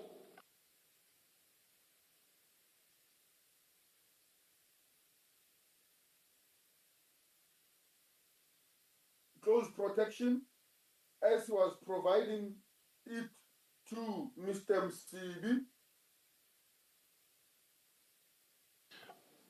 So you were suggesting that for the purposes of close protection for Mr. Msibi, Mr. Matlala's security convoy should be fitted with lights and sirens.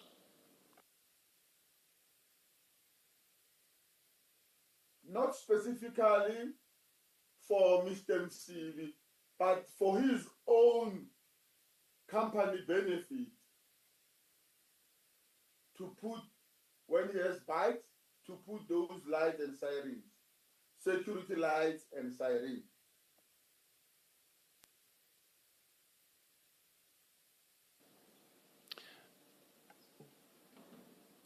Witness F, apart from advances to do repairs to his boats and jet skis, have you taken any payments from Mr. Matlala?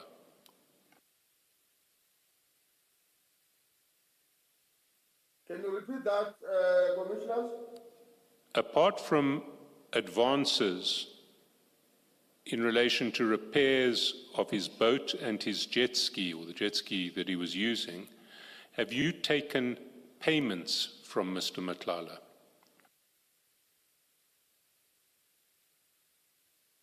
No, but I can maybe put to the attention of the commission that there was a time where Mr. Madlanga wanted a convoy of motorbikes to a wedding in Mamelodi. So he asked me as a biker to arrange few of my friends to accompany him and entertain the crowd there in the wedding in Mamelodi. I remember at that time I gave him a petrol prize from my friends. It was around per bike 2,000, 2,500, of which he required 6 bikes at that time. So that is the only time that I remember. So can I clarify, are you saying that he was paid 6 times 2,500? So somewhere in the 15,000, sorry, you asked him to pay 15,000 rands to provide 6 bikers at 2,500 each. That's correct, Commissioners. And was this a different convoy from the convoy you were speaking about on page 43? That's correct, Commissioners. Because the convoy at page 43 was, according to your evidence, Mr. Madlanga's, the security detail that he provided, whereas when he paid you, it was in relation to a convoy that would escort him, a convoy of your biker friends. Not escort him per se, but because of already Mr. Madlanga had his own escort for the entertainment. Because now, Commissioners, one of my hobbies the weekend is biking, escort of metric dance, weddings and funerals. So Mr. Madlanga was provided the kind of service. Can I take you to page 404? Sorry, 404 of the annexure bundle.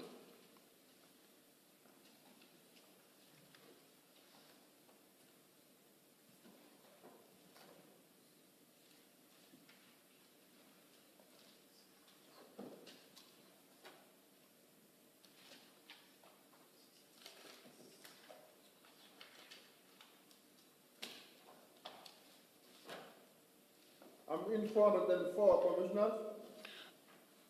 We're not going to display the document here, but do you recognize the document? Is it your personal current account with ABSA, a statement of that account? That's correct, Commissioners. If you go down to the third last entry on that page, you'll see there's an entry that says immediate transfer credit, first rand, CAT VIP protection, 20,000 rands. That's correct. So that was a 20,000 rand transfer from Mr. Madlanga's company into your account. That's correct. How do you explain that transfer? As I said earlier, it emanates from the services of bikes that Mr. Madlanga requested.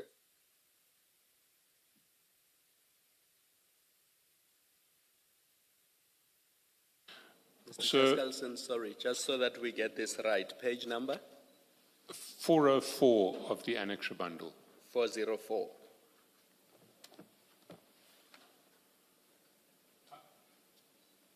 363, I'm sorry, 363.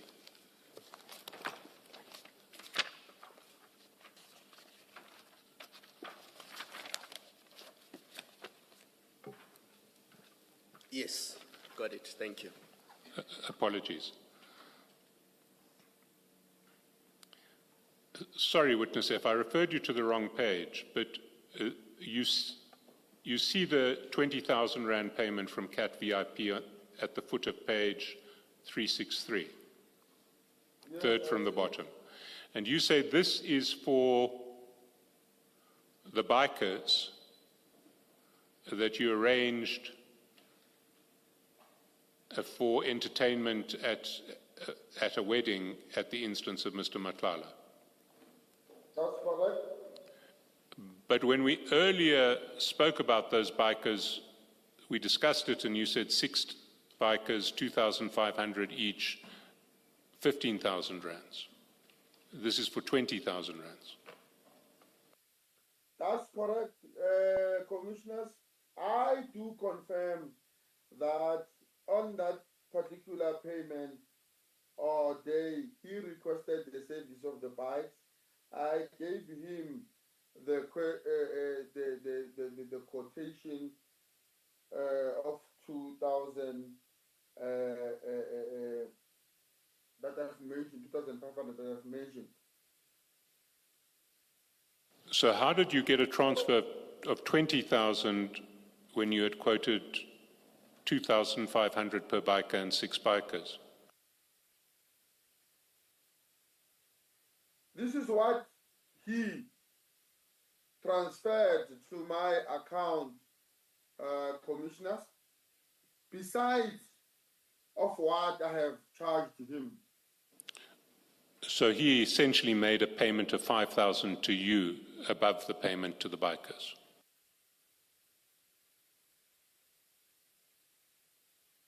Is that correct? Can you repeat that, Commissioner?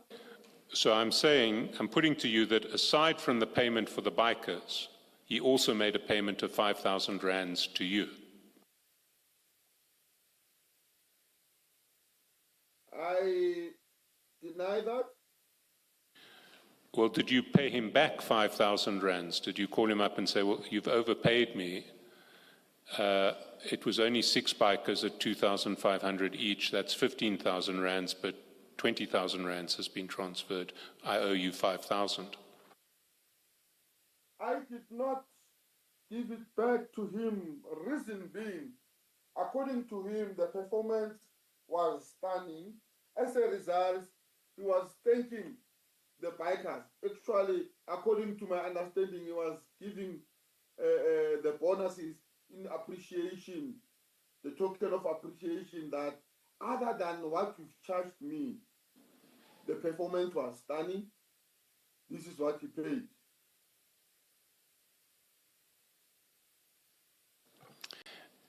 And so how did you distribute the 20,000 rands to the bikers?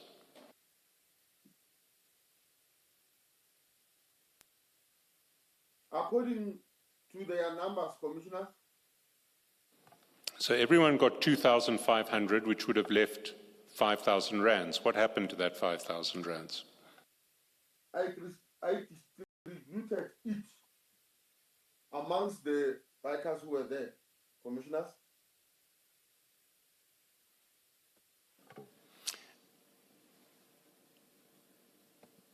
A witness, if I have to put it to you that I'm not convinced by that statement. I'm not sure about the commissioners, but I'm not going to take it further. What I am going to ask you now is, are there any other payments that were made by Mr. Matlala to you that you can recall now?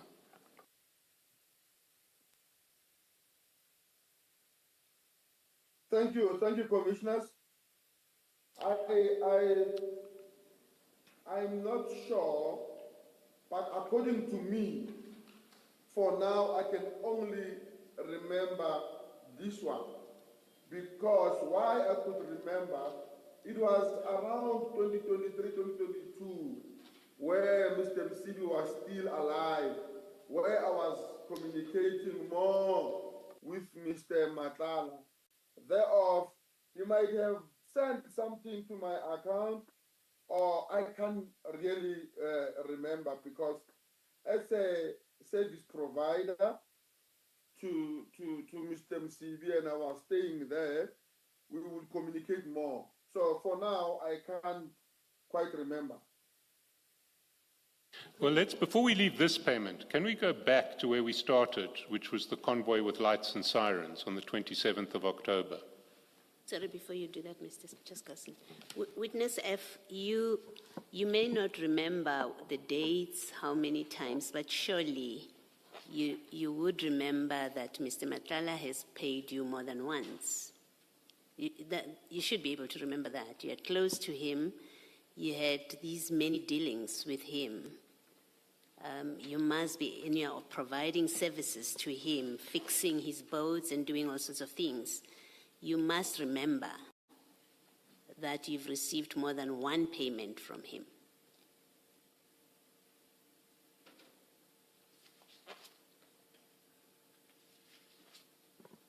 Witness F, are you still thinking? I'm trying hard, Commissioner, to scratch my head to remember exactly. But please forgive me, I can't remember for now. So if you say you can't remember, it means you're not able to deny if it is suggested that you did and you must have, and you did receive more than one payment. You can't deny it because you can't remember. That's positive. Okay, that's fair. Thank you. Commissioner? All right, thank you. Mr. Chairperson. But can we go back and look at this payment? If we go to 43 in chat number 6, when you sent a message to Mr. Matlala and said, for your convoy, then we add lights and sirens, you were clear that this didn't have anything to do with a wedding. It was about his security detail. You recall that? Which one is that, Commissioner? Bottom of page 43 of the exhibit bundle, chat number 6. That's correct. If we go over the page to page 44, you sent that text to Mr. Matlala on the 27th of October 2023 at 2 in the afternoon. At 28 minutes past 2 in the afternoon, you sent him another message. That's chat 1 on page 44. Okay. What we see there is that message you will see at page 8 of the annexure bundle.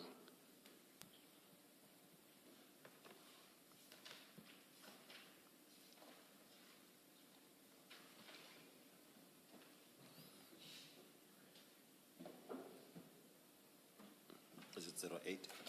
Page 8 of the annexure bundle. 80. 8.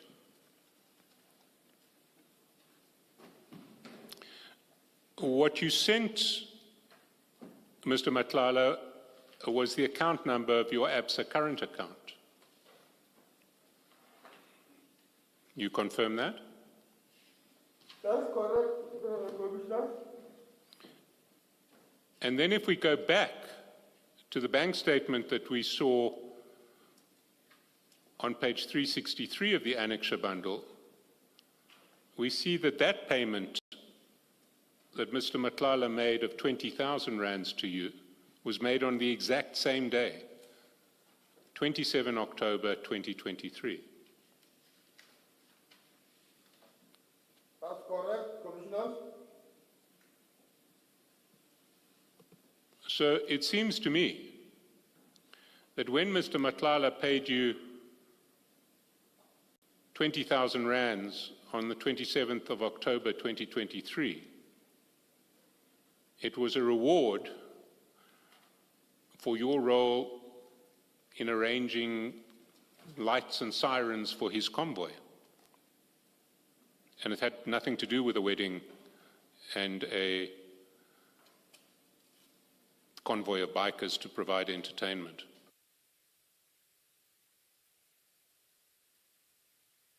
What's your comment on that?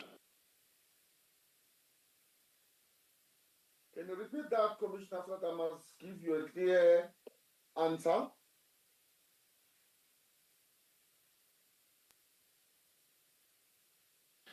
It seems to me that when Mr. Matlala paid you 20,000 rands, it had nothing to do with a convoy of bikers at a wedding.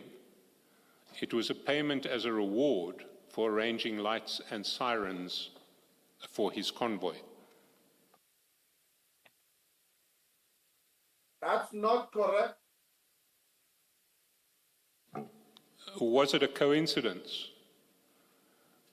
that on the same day that you sent him a text saying, for your convoy, then we add lights and sirens, he transferred 20,000 rands into your bank account?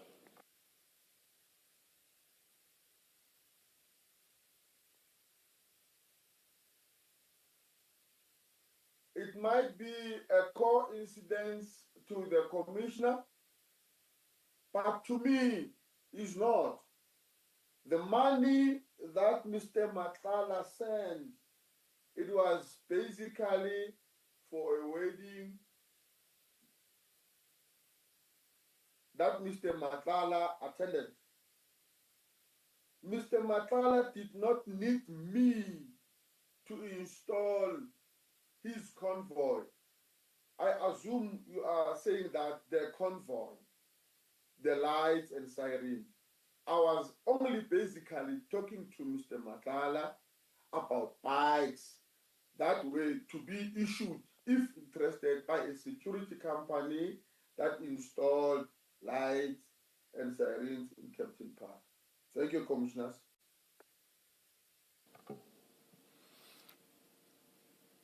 Let me try and remind you about other possible payments from Mr. Matlala to you. Can you go down to page 50 of the evidence bundle?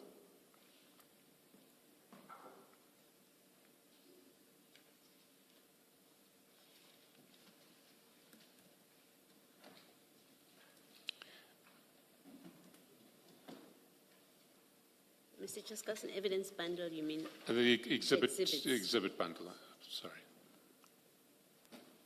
Do you have it, Witness F?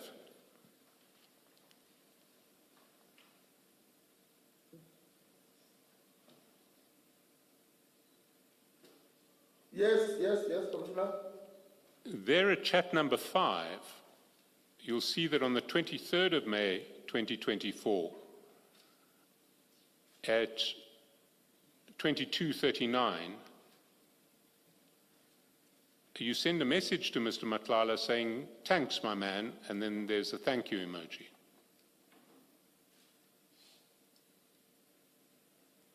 I see, Commissioners. Why would you be thanking Mr. Matlala? Are you able to remember?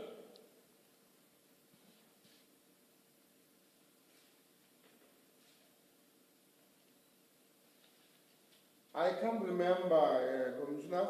Is it possible that you were thanking him for a payment? I can't remember, Commissioners. So it is possible that he made another payment to you on the 23rd of May 2024, and that's why you were thanking him.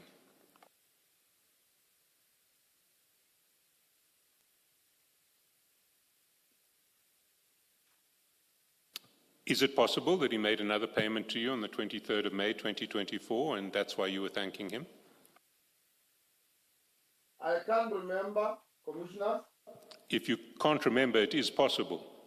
You accept that? I can't remember, Commissioners. Maybe this might assist you to remember. Can you go to page 405 of the annexure bundle?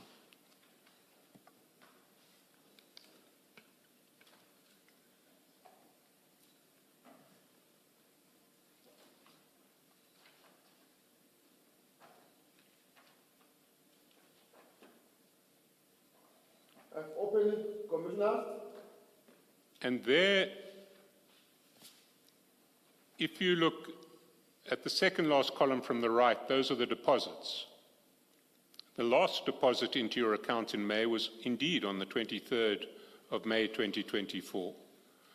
It was a 5,000 transfer from CAT VIP protection. You see that? Yes, Commissioners. Can you explain why Mr. Matlala's company would be paying you 5,000 rands on the 23rd of May 2024, long after he stopped doing security for Mr. Msibi? In fact, Mr. Msibi was no longer alive. Thank you, Commissioners. Even though Mr. Matlala did no longer do the security for Mr. Matlala, I was still in contact with Mr. Matlala. If I could recall this 5,000, but subjected to be corrected, that is when he sent it to me to buy something for a bike or a jet ski. Not Mr. Msibi jet ski, his jet ski. His jet ski, his own jet ski. Yes, he had a jet ski, he had Mr. Msibi's jet ski. And 5,000 rands, a round number like that, to buy what for a jet ski?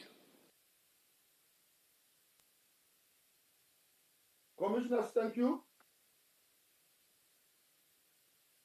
It might be one of the things in the jet skis, but I could slightly remember it might be something to do with a jet ski.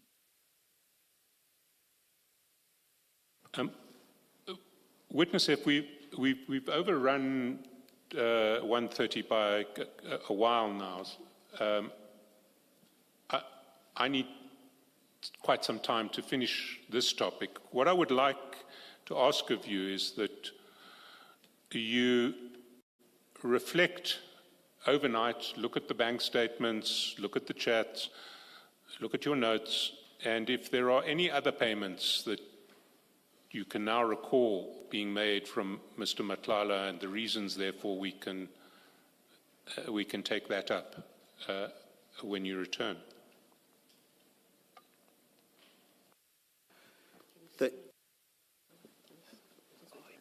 I confirm. Thank you, Commissioner. Witness F, we had evidence from another witness last year about the use of lights and sirens, and the evidence and the testimony, but the evidence that was presented to us, documentary evidence, records that lights and sirens on vehicles are only permissible on law enforcement officers and emergency vehicles. Are you aware of that?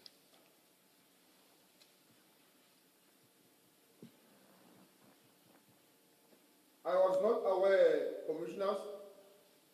So you don't know that private vehicles are not permitted to have sirens?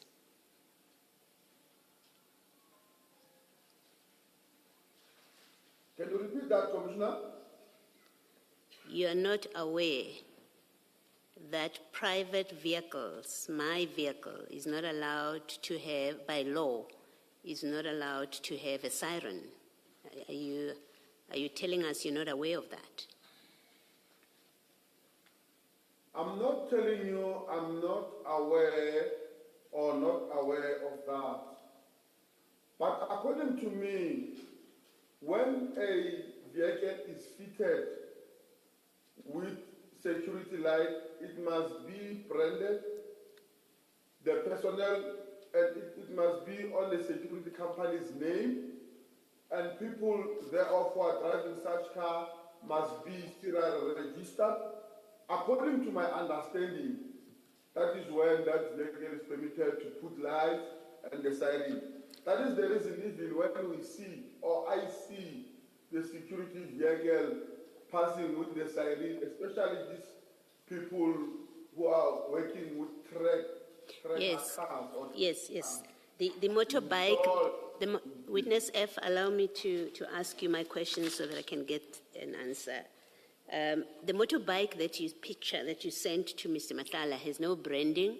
It doesn't say in your message that it must be branded as a security vehicle or motorbike. All you say is this for your convoy, and then you say then we add lights and sirens. You don't say anything about it will have to be branded.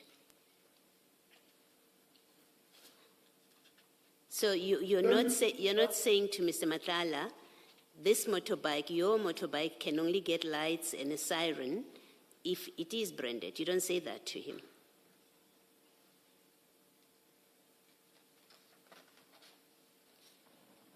Yes, you want to comment? Yes, I want to comment, Commissioners. Thank you. I did not send Mr. Matala that motorbike, that this motorbike indeed, this is the one that must be installed. I was sending Mr. Matala the motorbike, the type of motorbike the securities use. Yes. 1. 2, I did not need to tell Mr. Matala that you need to brand your bike because of his experience or his expertise in the security industry. I assumed at that particular time that with his capacity, he knows what is required and expected of his company. Yes. Well, what I want to put to you is the evidence before us is that sirens are not permitted except for emergency vehicles and law enforcement officers, and I expect that you would know that, and I will not believe an answer from you that says you didn't know that when you made the suggestion to Mr. Matala that his motorbike would be fitted with sirens. It can be that you don't know that. Do you want to comment?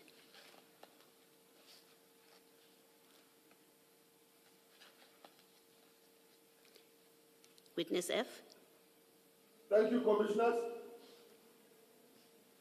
I still stand by that statement. I'm sorry if maybe my answer is not satisfactory to the Commission. Yes. But the reason that I said it was because I thought he need to, because of his caliber. However, I'm sorry.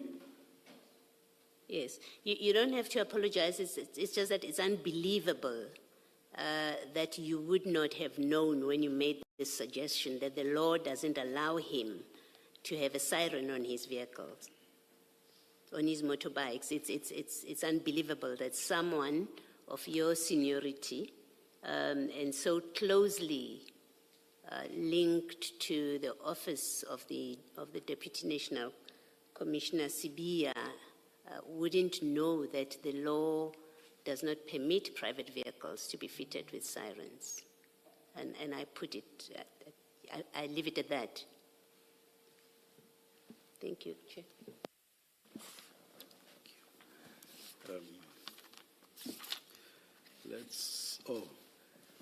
Do we resume at 9:30 tomorrow? Chair, we resume at 9:30 tomorrow, but I won't be here tomorrow. I am aware you mentioned during the postponement application of last week, Mr. Shaskowson.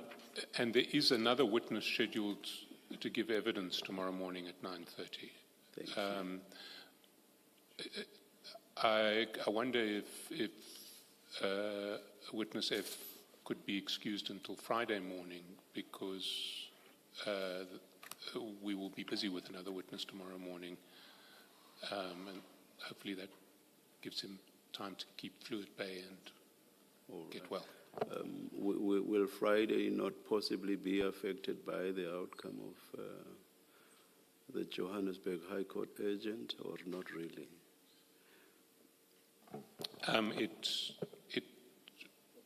It will be,